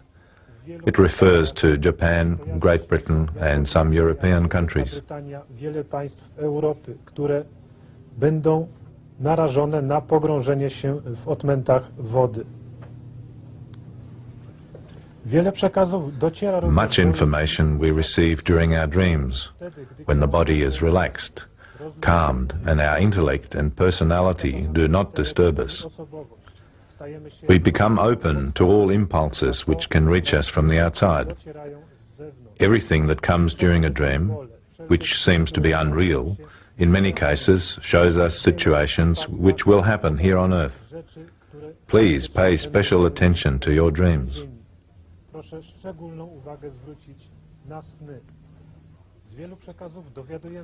From many messages we can learn how in practice the Earth will enter the anti-material world. The last material cycle finishes in the 80s and 90s, so we are just in the center of the universe. We are entering the antimatter. The Earth will move differently in the antimaterial side than at the moment. This movement will have a shape of the number 8, rotating not around the Sun, but at first around 2 energetic centres. One of them will be the Sun, and the second will be Saturn. The rest of the planets will also rotate in the way of the number 8 shape, around the centres mentioned before. The coming years will decide how we will experience the external changes. We have the choice either to face the events in fear or to see the cataclysmic conditions of the prophecies of the apocalypse as a necessary renewal for mankind. Because it is up to us how we view the purification. Mother Earth itself will try to awaken us as softly as possible when she gets her planetary contractions for the birth of a more conscious humanity. The world has received many warnings from saints, extraterrestrials, and prophets. The world has been given many signs. However, at the end of time, everyone will recognize that which he did not want to see. At the time of the ascension, it will be up to us to realize that 1/3 of the air, 1/3 of the water, 1/3 of the flora and fauna, and 1/3 of mankind has left the planet, as indicated in various apocalyptic prophecies. A smooth transition would occur if the light workers and humans, through liberation of their active love, and through the call for divine grace, and if millions of people were willing to work on themselves in order to participate in a mass ascension. This would weaken the global events and divert the karmic release more towards the individual human beings.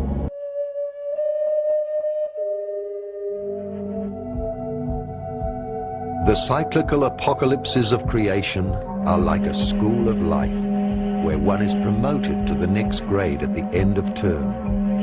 A certain percentage of mankind is not capable of ascending to the next grade because of a lack of preparation.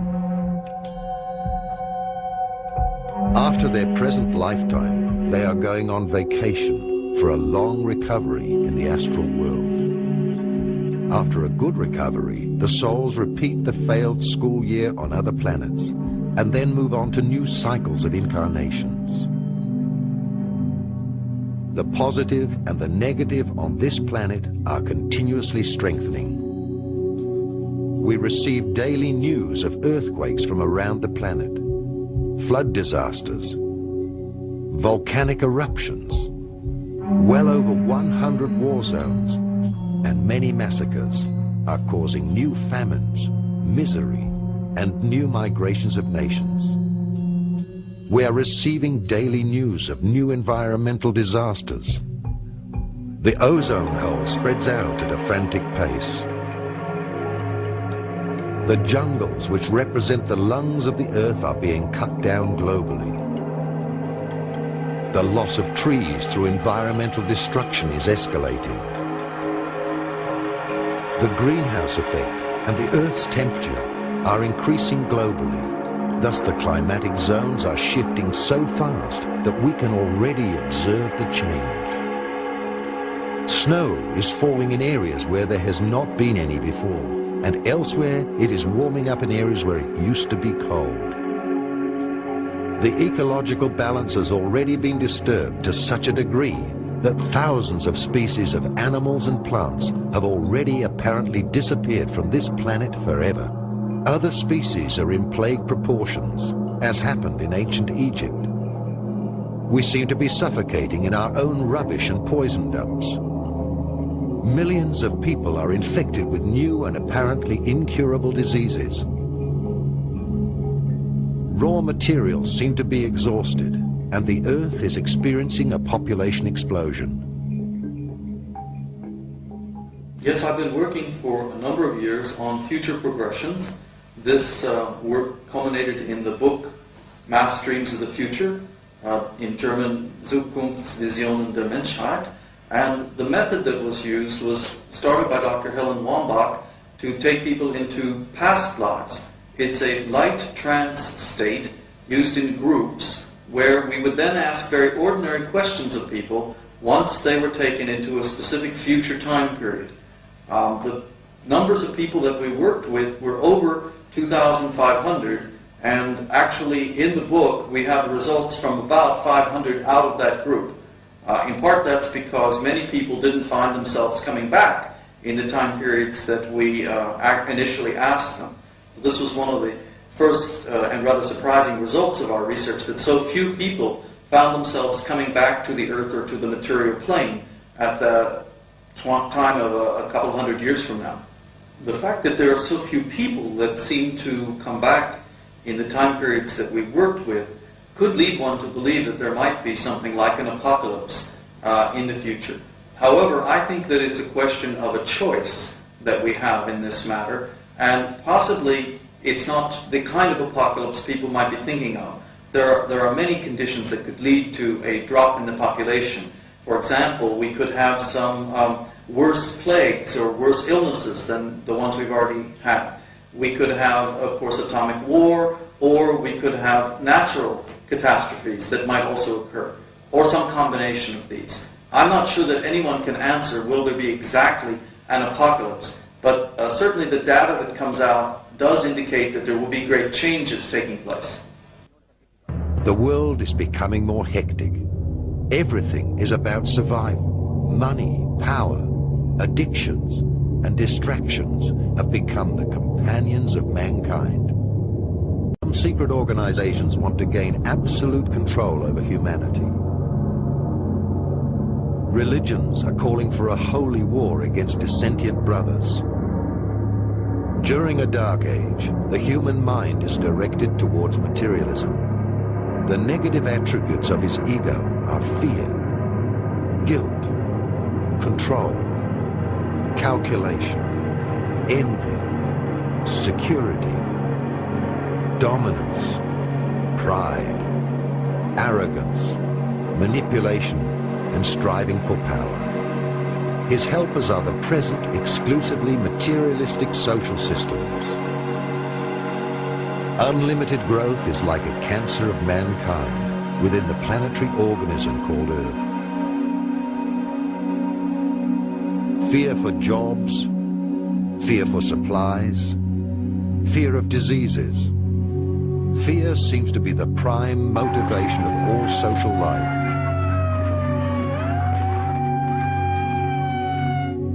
My personal feeling about the future is that it's coming along pretty fast, and much of the research that we did for the book was done in the 1980s and showed that in the future times there would be a series of great changes, including particularly ecological changes. Perhaps the most positive part was that very few people, 1 or 2 out of the 500 or 600 that we worked ultimately with, only saw some kind of nuclear holocaust. Very, very few people saw that. It doesn't seem to be our future. I personally feel that we have 2 or 3 more years to do the preparations that are necessary and possibly to work with the energy fields to change some of these catastrophic situations for the future, or they will be upon us before we realize it. Certainly by the end of this decade.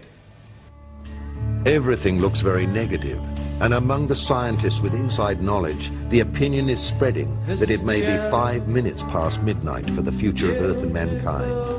The train has already departed. Mankind now wants to enter adulthood and has apparently tilted the balance of the planet. Humanity is already stuck in a crisis of evolution, and for some the downfall of mankind has already begun.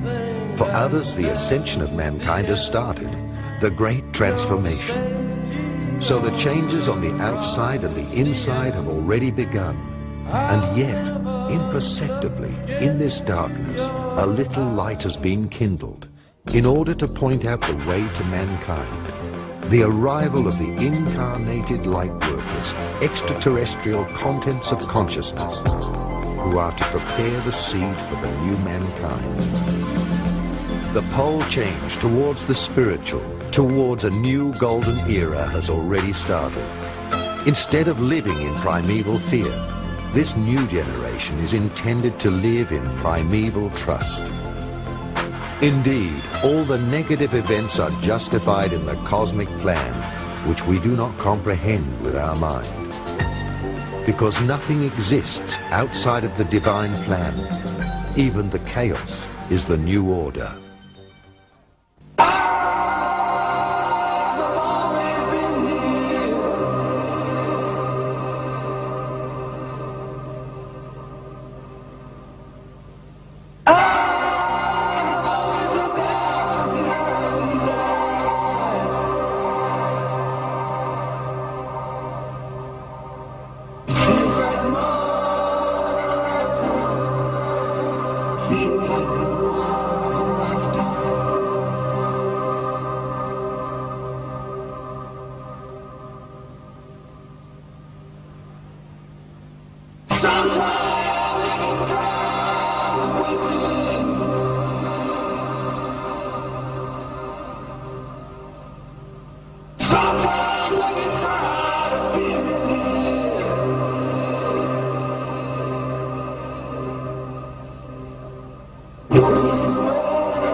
Hello, brothers. Hello, sisters.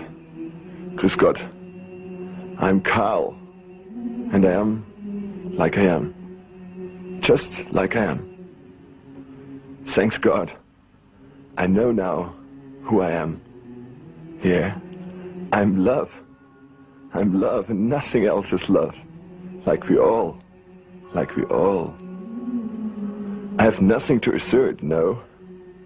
Nothing to blame. Nothing to judge. Nobody to accuse. Nobody to accuse, and nobody to convince. Just to be as I am. As an example. Just an example. So I did advertising. I made commercials for products which we need, like cancer. Cancer. The materialized illusion. The materialized illusion around us. Yes, I didn't know about causes effect. I didn't know about the law of the echo. And suddenly, I got it into me. That we are all one. One with everything. And we will unite each other like we never did before. Ha! The artists.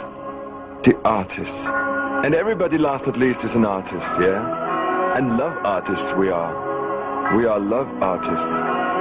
We come together as children, as we are. Just as children. Because we are children. Forever and forever and forever. And we will play the game.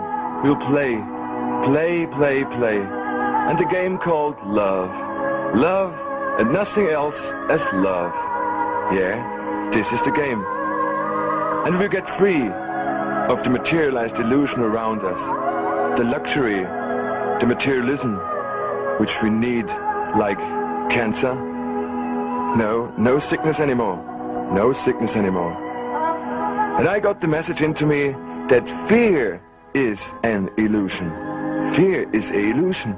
Ah, that's wonderful to know. To be ill is an illusion. To hate is an illusion.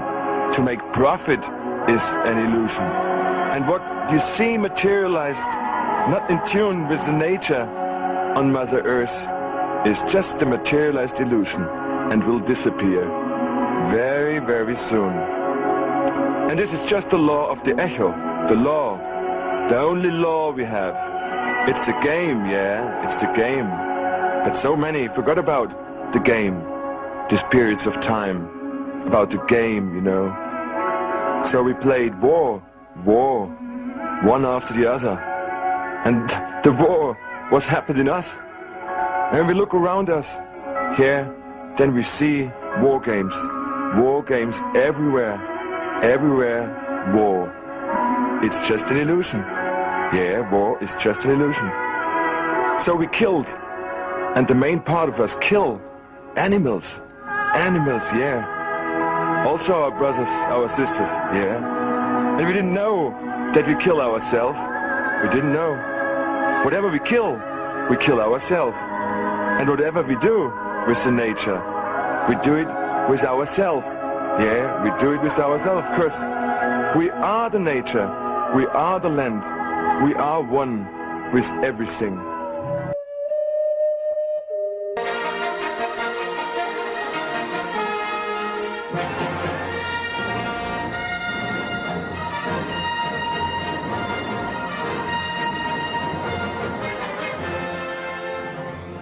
Old prophecies tell that at the end of the Dark Age, the keepers of the higher evolution, extraterrestrials of the Galactic Confederation, will return to Earth in their lightships in order to supervise the process of ascension. After humanity moved into the Atomic Age, the keepers descended to Earth and warned the governments about the consequences of atomic war. In 1952, members of the Galactic Confederation met President Eisenhower of the USA, but his hands were tied because the official US government was backed by the world government of the Illuminati, which rejected a military disarmament. I was chosen as the G2 heir for that particular project, which was highly sensitive and classified. And as a result of that, I was in charge of aerial phenomena, you might say. So all aerial phenomena came through the A2, which was the Air Force representative, and the G2, which was the Army representative, myself. One day, we received a Twix from higher headquarters, which was called the 3rd Army Headquarters. Came down to division, and actually Corps first, then the division, and then to us in the Air Force. And it was an emergency cable, or Twix, which simply stated that an unidentified flying object had landed, soft landed in White Sands, New Mexico. The first initial Twix indicated that they had it under observation. They were going to watch it for 24 hours. Hopefully there would be some type of life aboard and they could communicate with it and get on with the possible acceptance of the craft itself. What happened, however, after 24 hours, there was no sign of life. So it was assumed that either the ship was vacant or that the personage who were aboard were all dead. That later proved to be quite accurate and true. Now, after it was assumed that the ETs who were aboard were dead, they then decided they must find a way to get into the craft itself. Now, what happened was that the exterior of the craft signified no way to get into the craft at all. But somebody had the bright idea of probing with a long pole, which we did, and they did. And lo and behold, they did hit a button, and down came a interior door, like a trap door. And there was access, of course, gained to the craft itself.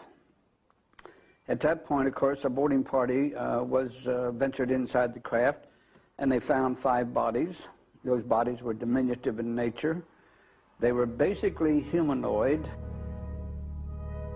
It was evident to the extraterrestrials of the Confederation that all governments are a manifestation of the material powers. Indeed, they immediately imposed strict secrecy about the meetings. They threatened people, including their own employees, in order to enforce the secrecy. At the peak of the Dark Age, the Keepers started to contact private citizens, scientists, and artists. They also delivered messages and warnings to them, which were supposed to slowly sink into the consciousness of mankind. The Brothers of Space, as well as the Ashtar Commando, the Santina, and the Pleiadians belong to the Galactic Confederation. They are spiritually ascended planetary races, and they know the cosmic plan of the spiritual hierarchies. Hence, their task is to protect the evolution and development of planets of lower dimensions from global destruction. They are only officially permitted to land if mankind asks for help and is consciously aware of the meaning of its own existence. They are allowed to intervene if the whole planet is faced with global destruction because of unconscious influence, or if large natural disasters threaten the survival of the human race.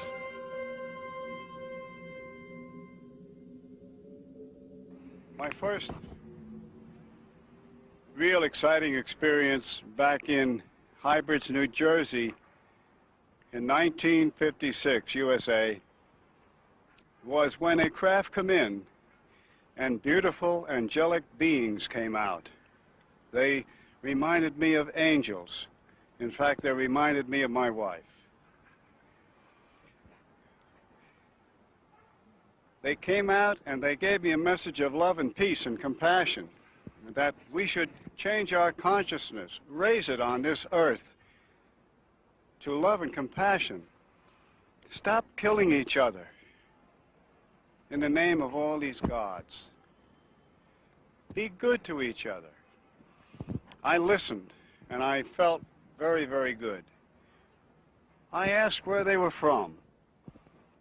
They said they had come from the vicinity of the planet of Venus. They were golden-haired people with gold eyes, light blue, and between 5, 6, and 6 feet tall. And the message, they said, was given to us, to the people of Earth, in many Bibles. Many Bibles. It's in our scriptures. They came here thousands of years ago. And all our Bibles have their message in of peace and harmony, but we do not listen. This is the problem. We don't listen to what Moses told us, what Allah told us, what Jesus told us. We do not listen. If we would follow the rules and do what the scriptures say, there would be peace and harmony on this planet. The Galactic Confederation has developed a galactic rescue plan since our governments refuse to take notice of their positive suggestions, such as disarmament and environmental protection. In the emergency case of a global destruction by an atomic holocaust, or of a violent magnetic pole flip, millions of people will be evacuated in spaceships. During such action, over 10 million flying saucers would be sent out from the motherships, and people who are not afraid would be pulled on board through levitation beams. The spiritual keepers knew that with the beginning of the atomic age, mankind had arrived at the peak of the Dark Age. The climax of the separation had been reached. The new plan for mankind is the ascension and resurrection of mankind. The awakening and overcoming of the separation should replace Earth consciousness.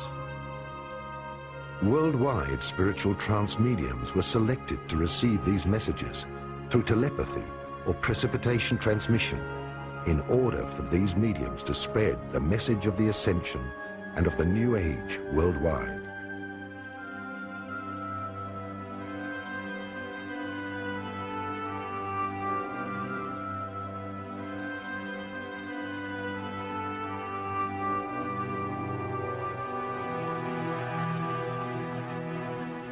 The Pleiadians have always worked through me and around me as a presence. I do not have what most people would call physical contact. I've never really seen ships, even though in 1981, when I was living in Taos, New Mexico, I awoke from a sleep state in complete panic because there were 3 blue extraterrestrials in my bedroom hovering or putting their hands above my bed. So I had that contact in 1981, and I never forgot it. I labeled it a dream, but I always knew it wasn't a dream. And the beings were small and very bright blue and kind of almond-eyed. And when I began channeling the Pleiadians, I remembered that event in 1981, and I knew that extraterrestrials, that other life forms were real.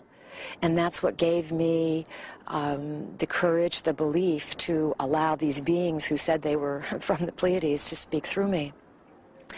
During the course of our friendship and our sharing of my body, they've taught me so many things. And what I'm wanting to share with you today is that the search for extraterrestrials that people are impulsed to follow is a search that's very complex. It's not necessarily spaceships appearing in the skies or beings landing or showing up in your bedroom. What I'm discovering is that the merging with the gods returning to Eden, has to do with an infusion of our consciousness, understanding that other forms of intelligence can blend their consciousness with ours. We can learn to blend ours with theirs, and we come into a whole new level of operating on the planet. The basic message that the Pleiadians that work through me offer is that thought creates reality. They say they come from the future, and they have learned how to penetrate what they call the corridors of time and ride different webworks of time, and they've come into our reality to teach us about something that we need to change, that we need to implant within our basic values of life. And this is what they've given me, the gift that they've given me of restructuring or revaluing of who I am. It's not been easy, definitely. I've changed so much that sometimes it's very difficult for me to relate to people and the ideas that they have not questioned over the years. The ideas that are instilled with us from the time we're children based on fear, our religious institutions, our educational systems. They never teach us to honor and love ourselves and to understand the mystery of the body first. And then understand that the mystery of the body and the mind ends up reflecting itself and creating itself in the outside world.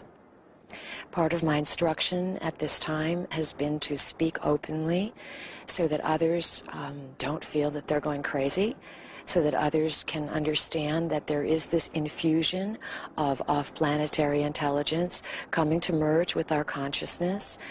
Many of these beings have no idea how to make contact with us because we've been so programmed to fear and programmed to interpret what we don't understand as something that would be bad. And unfortunately, we've been lost in this paradigm of thought that we are the most intelligent species that exist. And I believe that we're one of millions or billions, and that the earth is now being reopened. The doorways that will connect us to other forms of life are gently, and sometimes more than gently, sometimes with great collision. Avenues of light, these avenues of thought are being opened so that we can change. I feel that I'm an example, I'm a forerunner for what's going to happen to much of the population. Knowing the thought patterns of humans, that one message was not enough, the Confederation resorted to a much more extensive assistance scheme. After consultation with the spiritual hierarchies and the cosmic intelligences known as archangels, a common plan was developed with the Archangel Michael to send his legions of light workers to incarnate on Earth. Voluntary extraterrestrials of all planetary hierarchies within our Milky Way helped heal the Earth with the release of a new consciousness on the planet, leading us back to expand the awareness of the planetary Christ, or Buddhi consciousness. First, ascended masters who once left Atlantis decided to incarnate again, as well as countless volunteers of higher planetary hierarchies, to begin the return of the White Brotherhood on Earth. An old Bible prophecy tells of the last battle on Earth, where the Archangel Michael leads his legions into the battle against the unconscious. In 1960, the first voluntaries began to incarnate on Earth with the help of the spiritual worlds, in order to prepare for the coming of the legions. The legions would incarnate from about 1970 onwards, if the vibration of the planet was slightly raised in order to change the world from within.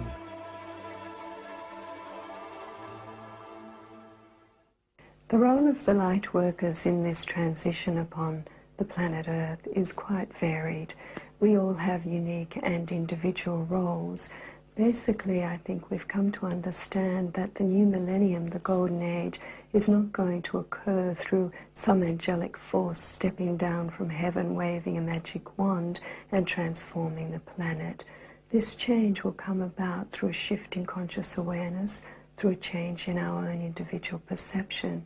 And many of us are now working to bring this change into fruition. The main commitment that we have now is to simply allow our being to be so perfectly in tune with divine will, with the higher energies, that we are in fact just vessels like the Holy Grail for these energies to flow through and manifest upon this plane.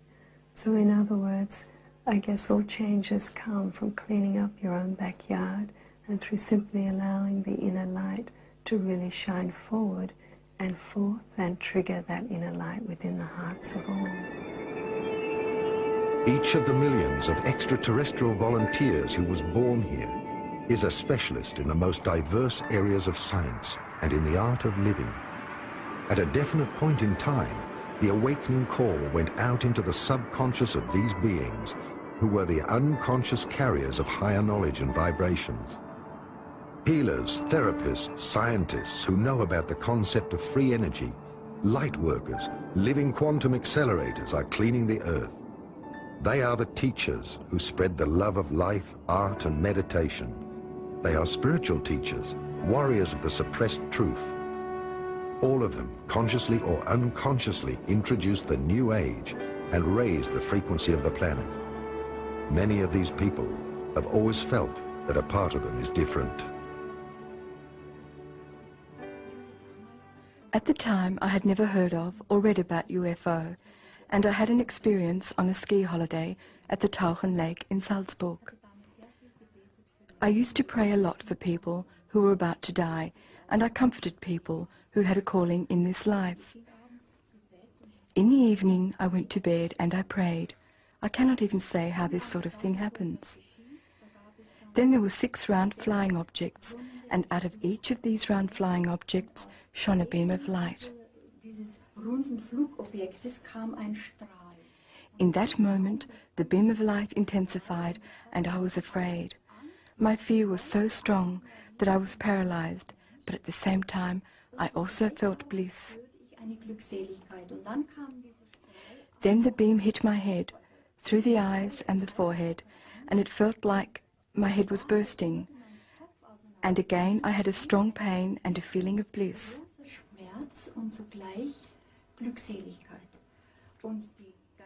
And the spiritual realization, that is, a real transmission, a communication, an understanding, we are energy, and if you hold as much energy as we do, we will come and take you from the earth. There is only one possibility, love. I always sleep naked in bed, if you do not mind me saying so. The temperature was -15 degrees. I went outside onto the balcony and I was pulled up into the starry sky. I did not feel a cold, nothing. My husband pulled me back into the room. For 3 days I was supposed to ski, but I was like paralyzed, like totally absent. I could not think, feel, wish for, want anything else but this message which I had been given. And as I said, at the time, I had neither read nor heard anything about UFOs. Later, when I had moved to solar, I had a further experience. Again, it was before midnight. Something pulled me out of my body. I really saw how a force pulled me out of my body, and then it spoke in me, Rolf. That is the name of my husband. Together we have decided to further realize ourselves in the Christ consciousness, in his love and in his wisdom, and that is why I was allowed to remain here. Indeed, I had the feeling that I had already been taken away at the time. With the return of the light workers, all the lost knowledge of the secret sciences will return to Earth. The ancient knowledge about crystals, healing, colors and sounds, herbs and flower essences, as well as electromagnetism, will return.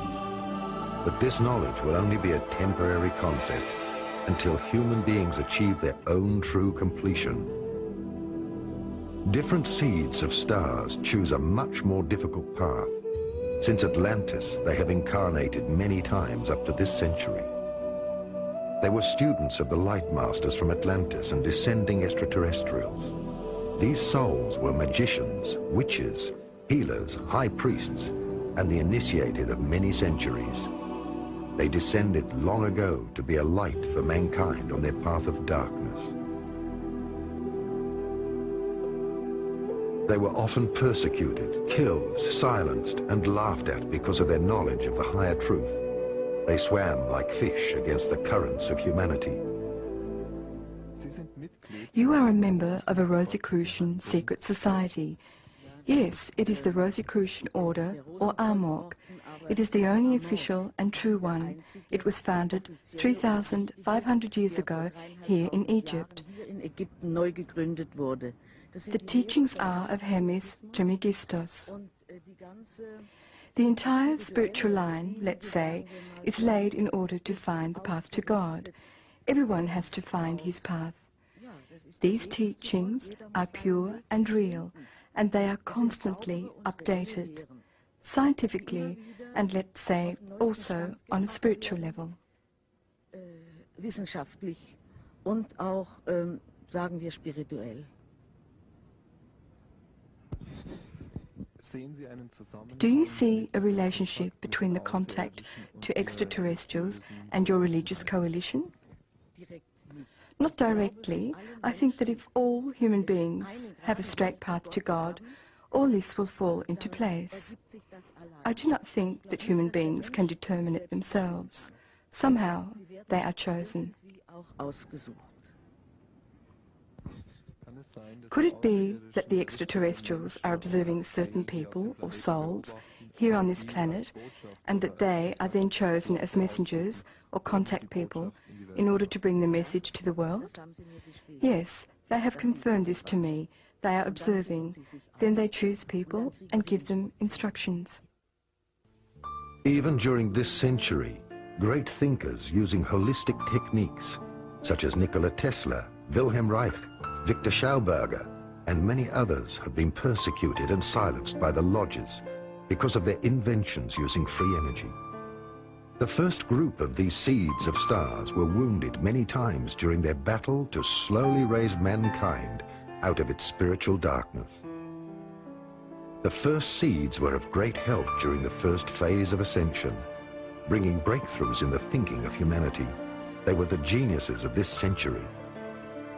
Well, yes, the technical information that was given to me in early life is coming out now, and they said it would come out over the years as time went by. And I'm working on a portable AC/DC power pack, which would be good for all the people. Have plenty of electricity, no problems, and also a large one for a home, 15,000 watt power pack, which would power a home, air conditioning, and everything. Also an electric. We're working on that, and we expect to see some engineers in the near future which will carry a car from one point to another, 3,000 miles without a recharge. Most cars nowadays only have 100 miles, and we plan to put it in a Chrysler or similar minivan for a family to go from one point to another. And also, my favorite goal is to build a 40-foot electrocraft, electrodynamic propulsion, no gasoline and no jet fuel. But the people who give us the electric or the fuel and the gasoline and oil won't lose anything, because it will take even more jobs to create this craft, the parts that are needed on this craft.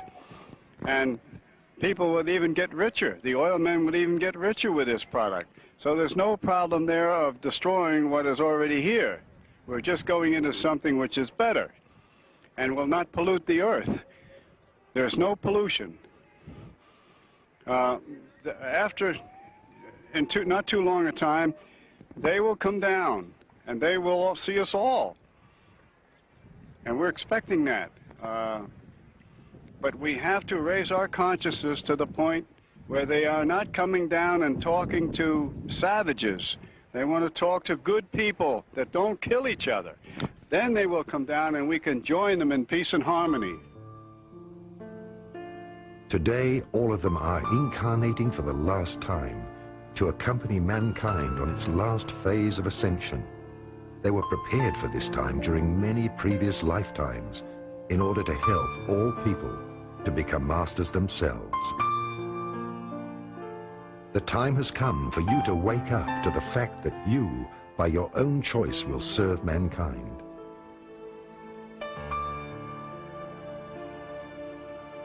Millions of beings know unconditional love.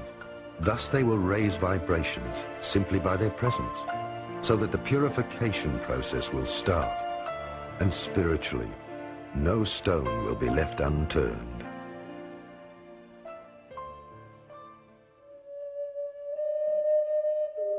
What I share with you today, maybe it plants some idea inside of you, maybe it registers someplace with something that you already know, that you're impulsed to awaken in yourself, and maybe you're afraid, maybe you don't understand it, maybe you're concerned that you'll change too much. I believe in change, and I believe that the survival of the species and the transformation of the planet involves tremendous change. The message that the Pleiadians give is one of understanding the isolation that the human species has been locked within.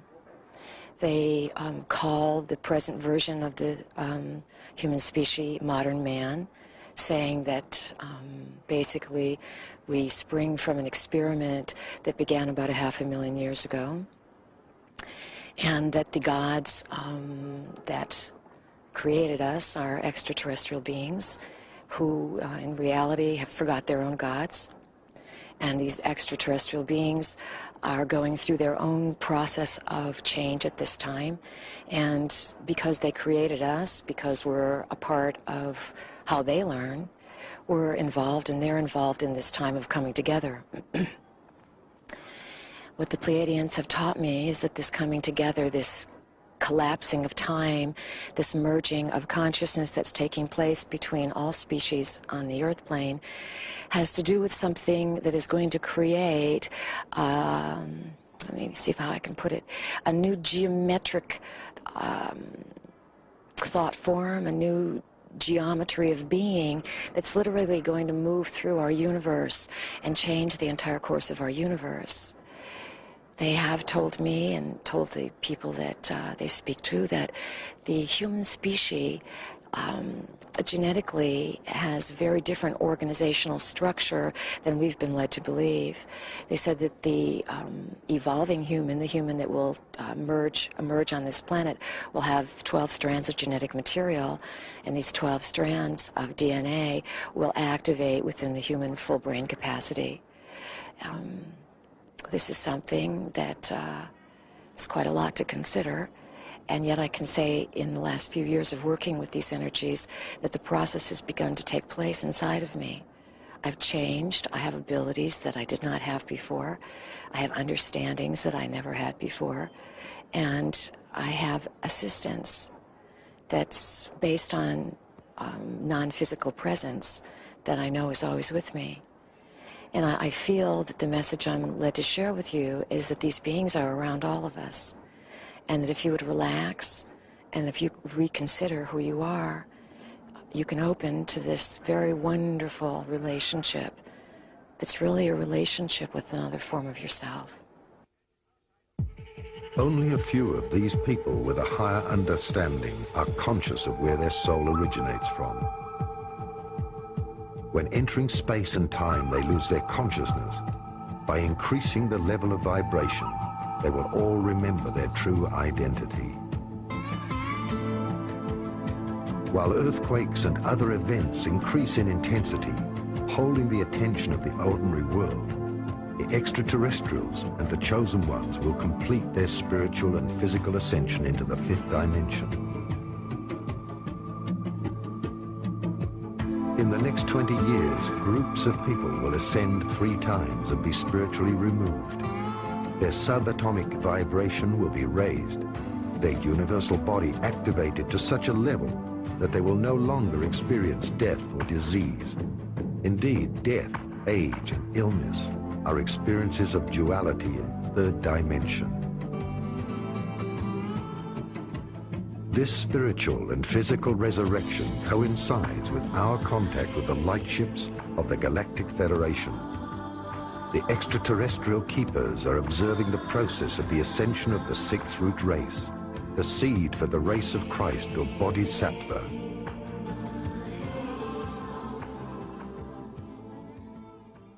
I think it's important to understand that the planet Earth is receiving higher energies at this point in her evolution. Consequently, she's going through a birthing process, labor pains, earthquakes, disasters, etc. Due to these changes, and what's activating these changes is higher energies coming into the planet, and these energies are also activating changes within every human being. These energies are also activating energy matrices that already lie within the very various levels and energy fields of our body, of our being, and the light body is being created quite naturally as it responds, as we respond to being beings who live within the energy fields of planet Earth. But there is a lot that a person can do to speed this process up, and that is again through choice, through consciousness, through where we are choosing to align our focus, to align our energies. So the Merkaba is another name for your body of light. The creation of the light body is happening naturally. A lot of people are now experiencing bouts of flu. They're really bouts of light. They're going through a lot of physical changes, chest pains, which is really the heart chakra opening, headaches, which is the light coming in and activating certain parts of their brain. We are going through a huge shift in consciousness. It's obvious on the physical plane, and it's obvious within the physical bodies of mankind. In 1987, the forerunners of the children of the stars and many consciously ascending humans activated the first period of cleansing around the planet. This was achieved by united meditation for world peace at a set date at countless locations on Earth. The results of this harmonious convergence were indescribable. The great changes between East and West started. World peace and mankind's yearning for harmonious change reflected the tremendous energy which arrived on Earth. The children of the light, as incarnated humans, helped these energies via meditation into mankind's collective subconscious. This energy is the first beam of light which Earth has received from the central sun of our spiritual origin. On the 11th of January, 1991, at 11:11 a.m., the magnetic network of the 4th dimension became activated. The children of the light, gathered by the thousands in geomantic energy sites on Earth, also called the chakras of the Earth. On January 11th, 1992, hundreds of thousands of people gathered together all over the planet in groups large and small and performed a series of unified movements, and together we opened the doorway of the 11:11. Now, ever since we first came to planet Earth, we've been evolving along a spiral of evolution that was anchored in duality. And this is the very first time the activation of the 11:11 has given us the opportunity to move to another spiral of evolution anchored in oneness. In that door on January 11th, 1992, it created a zone of overlap between two very different spirals of evolution. We have 20 years until December 31st, 2011 to move through this zone of overlap for those of us who now choose to graduate from duality and move into oneness.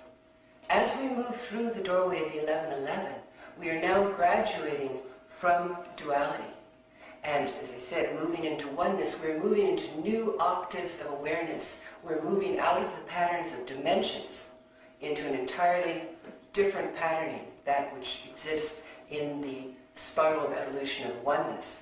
Now the planet Earth is coming through the doorway with us, and it's going to be shedding its skin at some time before the doorway closes at the end of 2011.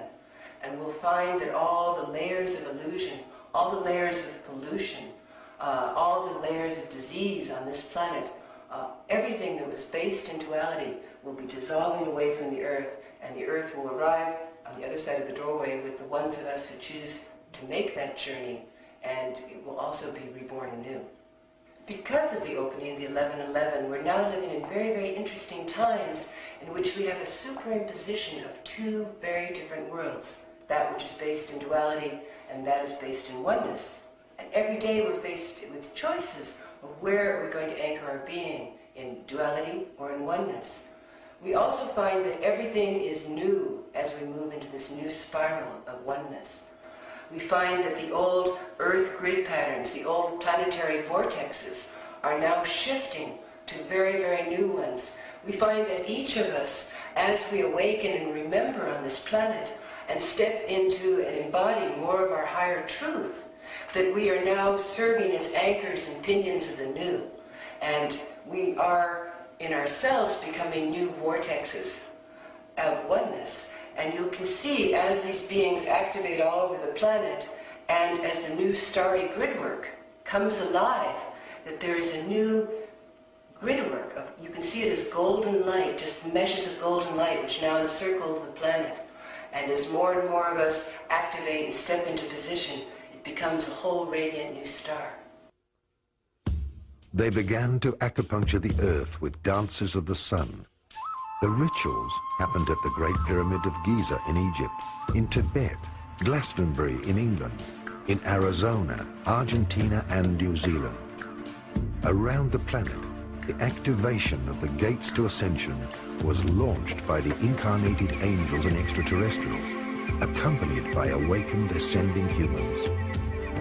The conscious activation of the master grid nets inevitably will lead to the Earth ascension into the fourth dimension, with or without passengers. But it wasn't only the incarnated extraterrestrials who started the acupuncture of Earth's geomantic power centers, distributing wise information and ascension into the subconscious of the living planet. What is behind the Starborn? The people who are here today all have a tag saying Starborn. What are the Starborn people? They are the so-called Starborn people.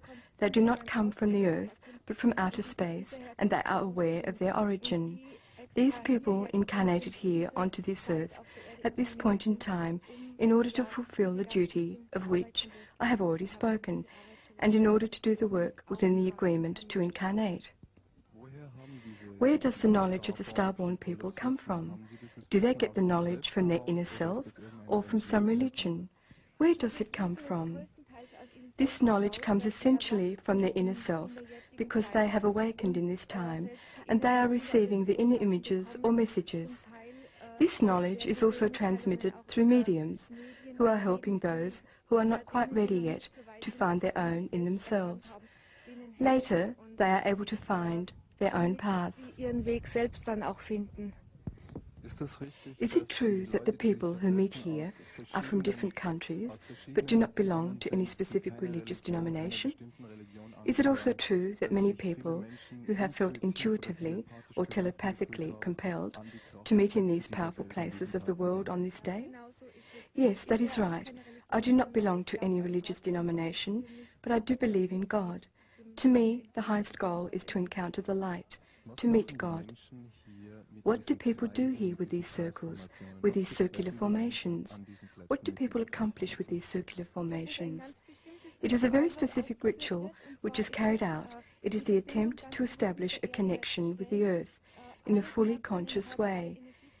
We wish to open all the body chakras, all the energy centers, and to let the energy from the earth flow through the body into the cosmos, and at the same time from the cosmos through the body, indeed to transform the energy and to send it back through the heart center. Thanks to this strong heart energy, which is sent out, a spiral appears in the circles. This spiral becomes stronger and stronger and turns ever faster, finally moving upwards like a light post or as a light ball. It is like a signal for the vibrational change. Could we say that the Earth is being acupunctured? Yes, we could compare it to acupuncture. It is a good image. During the 1980s, the Galactic Confederation, the Keepers, slowly began to visit the acupuncture points of the Earth. They sent, or rather beamed, the information of the ascension and the resurrection via pictograms of alpha rays from spaceships.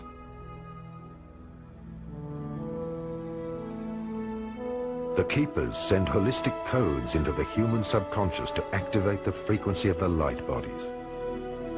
The cells of this organism have to adapt to the quickly increasing vibrations or look for another playground in the universe where they can still play with the concept of separation. Therefore, not only will East and West unite within the living planet Earth as two halves of the brain, but also the two parts of the human brain will join.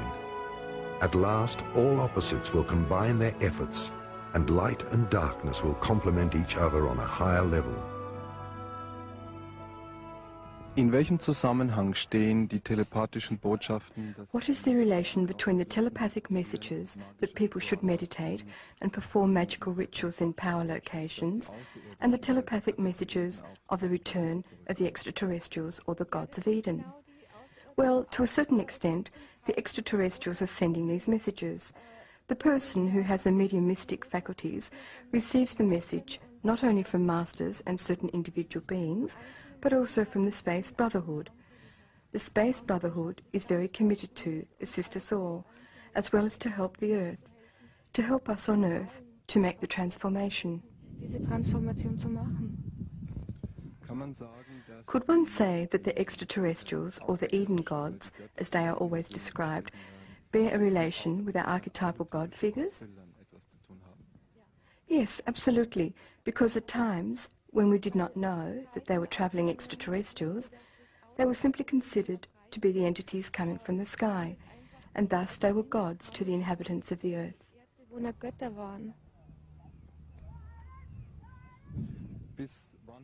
When do you think will the extraterrestrials officially make contact with this planet?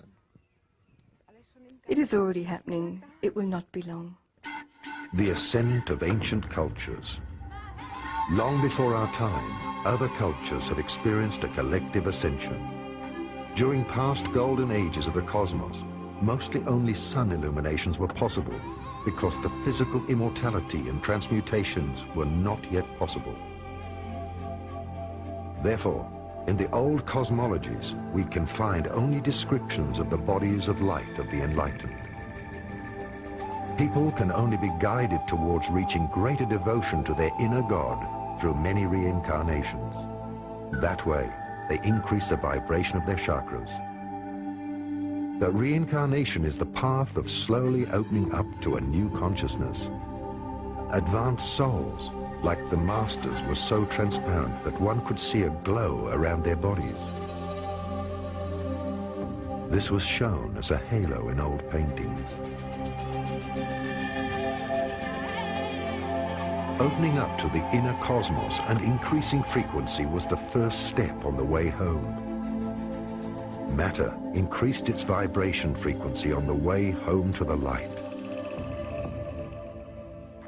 The heart chakra is actually what I feel is the gateway between the lower and the higher bodies, but we actually have energies that connect us through all the dimensions back to source energies, and these can be experienced by simply aligning them.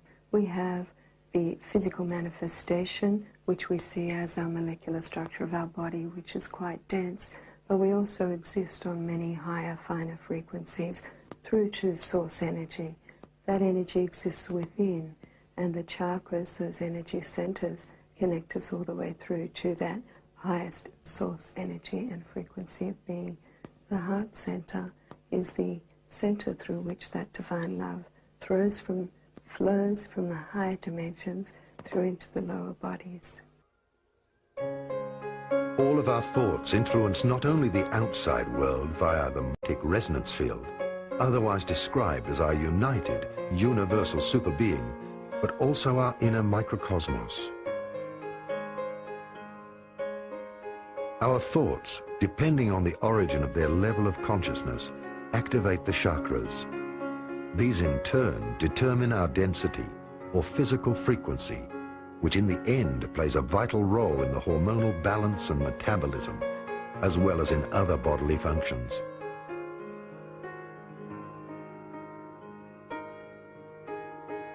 The 7 seals are the 7 heavens of consciousness within us.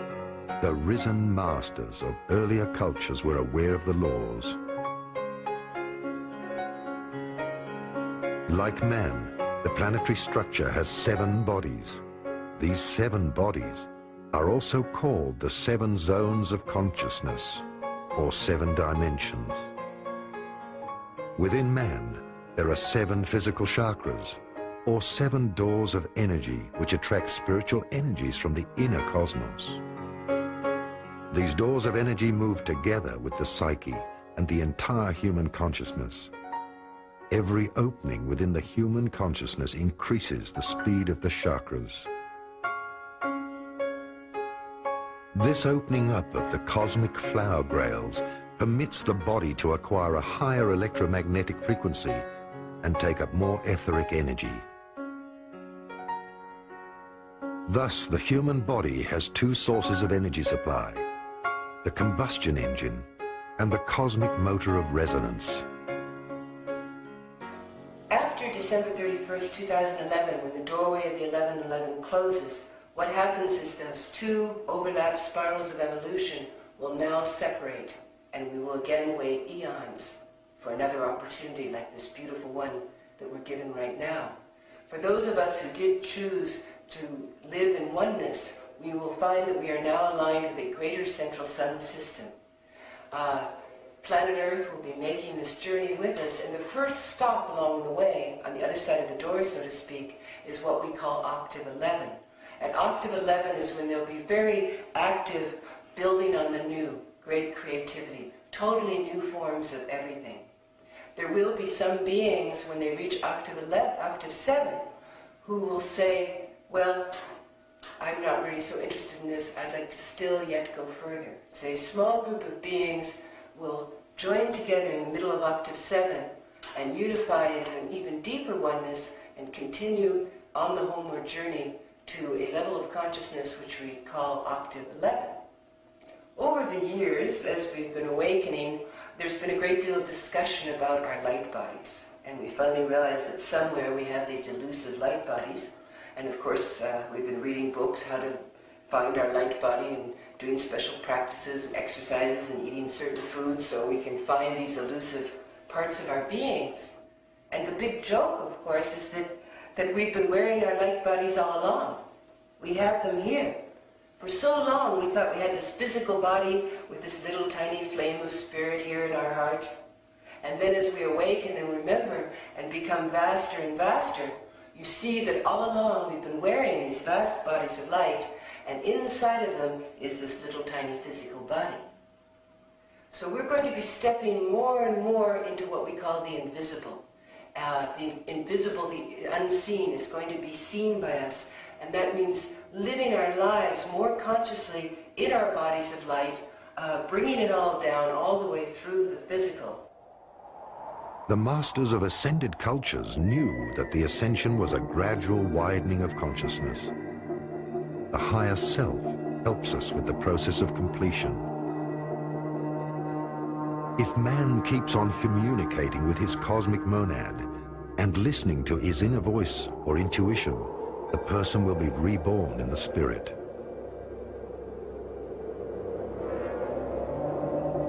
The higher understanding will open to him from the inner cosmos, and Buddhi, or Christ from within, also called the third eye. Then, man develops into a superhuman. Through having opened the third eye, which is also called God's eye, man is connected to the cosmos and is able to read from the universal Akashic records. The Akashic records are all the saved linear knowledge of the past, the future, as well as the development of the cosmos and its plans. Humans who have reached this state were called the Enlightened Ones. These people have dedicated their lives to the universal serving of mankind. The total opening of these chakras in their highest frequency meant that the atoms within man also could not keep the energy on a physical level anymore. The completion was an ascension into a spiritual dimension. Some masters have been taken on board light spaceships by extraterrestrials. Other masters, however, of whom no grave can be found, have mastered the physical ascension. They opened the 7 seals and rose into a higher state of consciousness owing to their activated light body. I think the majority of humanity on this planet are aware that there are other beings, what we'd call extraterrestrials. Some say these extraterrestrials are just future humans who have crossed through simultaneous time, that we on this level are bound by linear time. But when you move up into higher dimensions, higher frequencies, you realize that past, present, and future coexist. Also, too, when you move into higher dimensions and higher frequencies, you become aware of what we term beings of light. In other words, other expressions of the divine that live and exist in many other realms. The universal brotherhoods are here at this time in service to humanity. They have said that we have been in kindergarten, that our conscious awareness has been too low to be invited to join what is called the Intergalactic Federation of Worlds, that as Earth takes on board the higher light energies, the higher frequencies, as we bring through that shift in conscious awareness within ourselves and literally grow up, learning to treat each other with love, harmony, acceptance, unconditional love, recognizing the uniqueness of all and our individual contribution. When we have achieved that, we will then be invited to join the universal brotherhoods. The Easter Island statues tell the story of ascending Lemurian masters who achieved ascension in very old age. Fearing for the loss of their authority, our religious organizations and the secret connections to the lodges first destroyed or rather falsified the remains and the true evidence of the wooden and stone tablets of the Easter Islands, and then the Alexandrian Library, many other testimonies of time, and the true message of Christ. This message may be new. We are all Christ, sons and daughters of God, who have an immortal soul, and moreover, when we have reached completion, we become immortal with a universal body. The issue of androgyny is very important at this time upon the planet, simply because, as we can see, there is a need to balance the male and female energies to create complete balance and harmony. The energy that sustains us, that God essence, is androgynous, and we actually have, in fact, masculine and feminine expression of energy within us. A lot of people now are being guided to balance those energies within so that they are more whole, more complete in their expression, instead of just being particularly female or playing a role as society has dictated. In other words, there's nothing a woman can't do, there's nothing a man can't do. That we come from a point when we relate to each other of complete balance and wholeness. How does immortality function in the new millennia? Immortality can be looked at many different ways. Most people are familiar with the immortality of the soul. However, as we tune to the higher frequencies, the higher octaves of light, many of us are now becoming aware that we're also physically immortal, that we can control cellular regeneration and degeneration, and that there is absolutely no requirement for the physical body to either age or die. We, the light workers, have very specific roles to play at this point in Earth's history, and I myself would rather finish the work that I have to do here than take my physical body up into light or just leave it when I'm ready. To allow the physical body to age and decay, for me, is simply poor time management, when there are many tools and techniques and a natural state of beingness that can occur as we tune to the light energies and allow that God essence, the Christ consciousness within, to step forward. After the chakras of a person have opened up, this person overcomes all physical laws and thus becomes one with the universe and a lawmaker himself.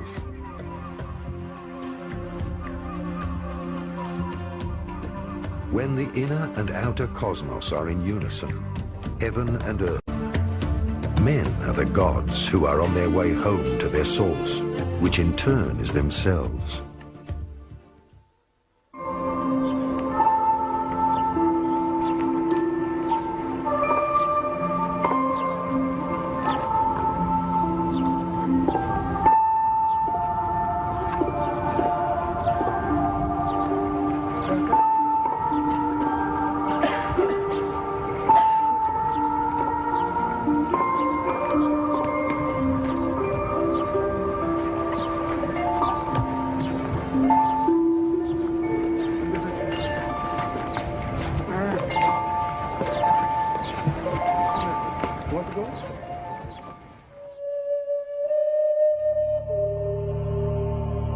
The secret of the inner earth.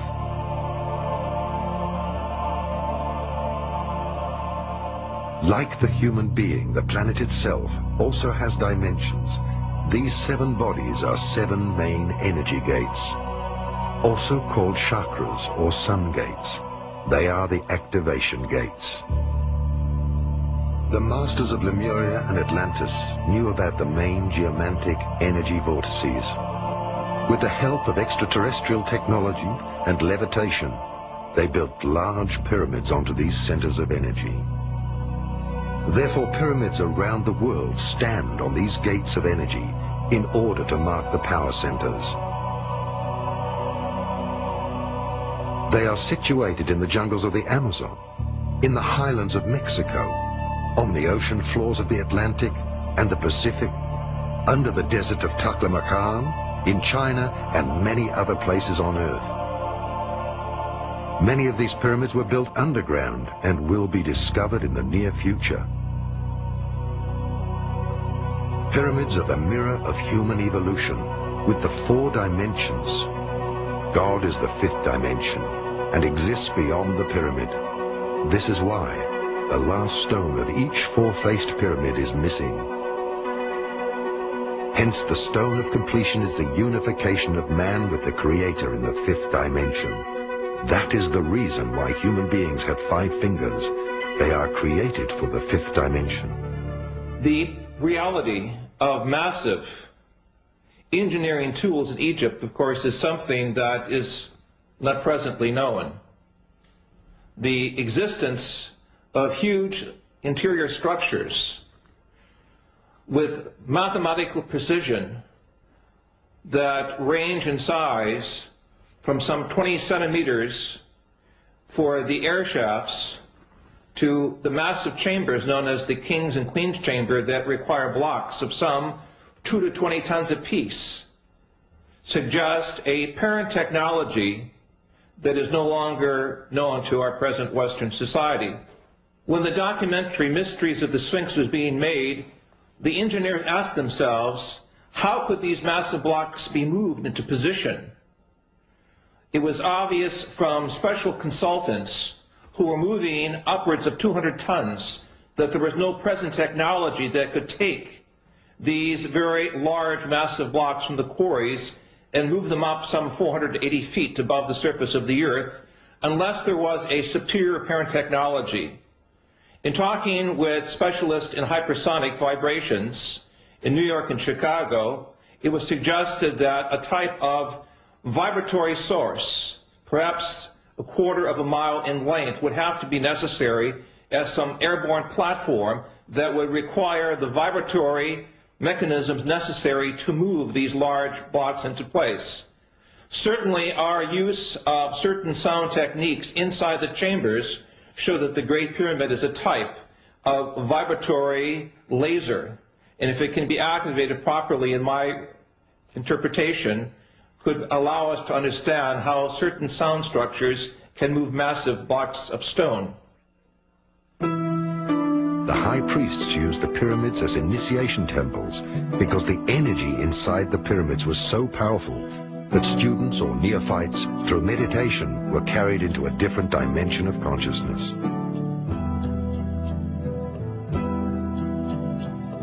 The student, with his physical body and senses, was moved into a higher world. Thus he would perceive the spiritual world.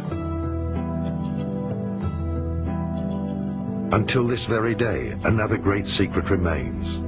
The pyramids were used as natural doors of dimension gates, as openings and doors leading to the inner earth. As much as there is an outer world, there is, because of polarity, an inner world. In other words, the earth is hollow. As things are on a small scale, so they are on a large scale. Hermes Trismegistus taught that everything in the universe is set up according to the same organizational plan. One could say that the Earth is like a huge atom, hollow inside, with a nucleus at the center which represents the inner sun. Just as we humans do not see the outer curve of the globe, one is not able to perceive the inner curve when entering Hypereia, the legendary lost crystal cities of Agartha.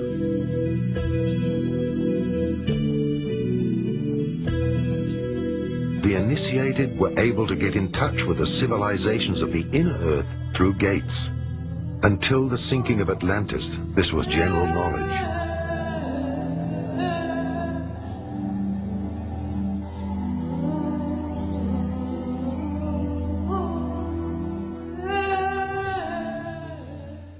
Plato in his book, the Timaeus, speaks about an earlier civilization, a race of godlike beings, at least 9,000 years before the time of the peoples of Athens. He also speaks of how the great historian Solon refers to Egypt as a colony of Atlantis.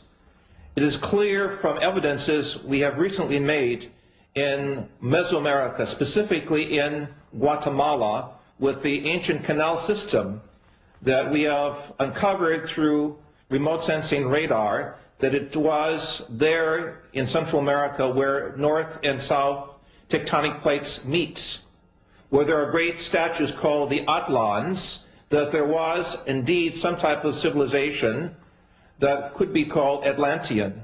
Clearly the evidence is in Egypt of great structures beneath the sands of Giza, as well as the evidences of great structures beneath Gobi in the Far East, suggest that Atlantean models of higher intelligence were over the earth at a much earlier historic period, suggesting that Atlantis was a type of civilization rather than a specific place of people, technology, worship, and belief.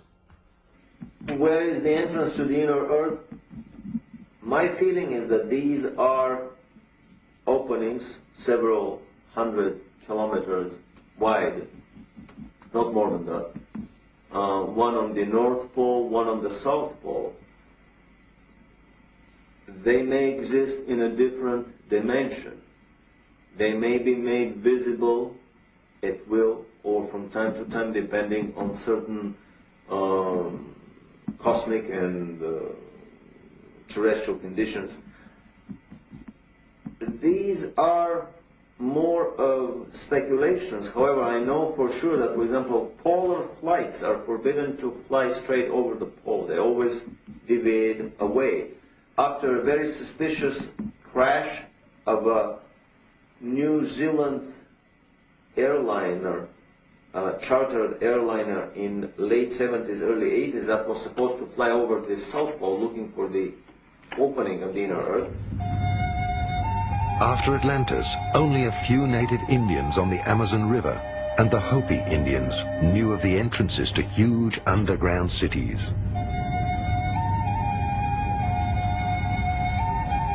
They reported that shortly before the cyclical end of humankind, the seed for the next humankind was brought to safety in the inner earth by beings human beings with white and bluish skin and golden angelic hair who traveled in flying saucers from the inner Earth.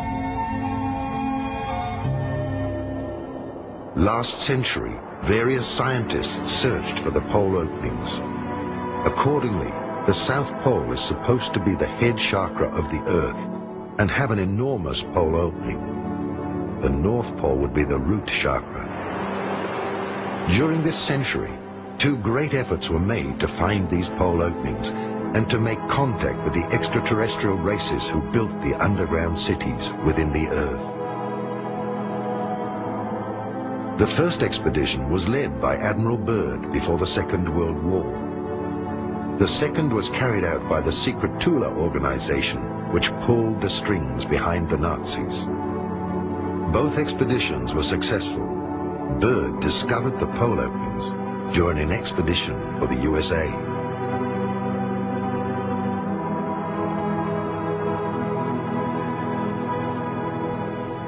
What do we know about Operation High Jump, about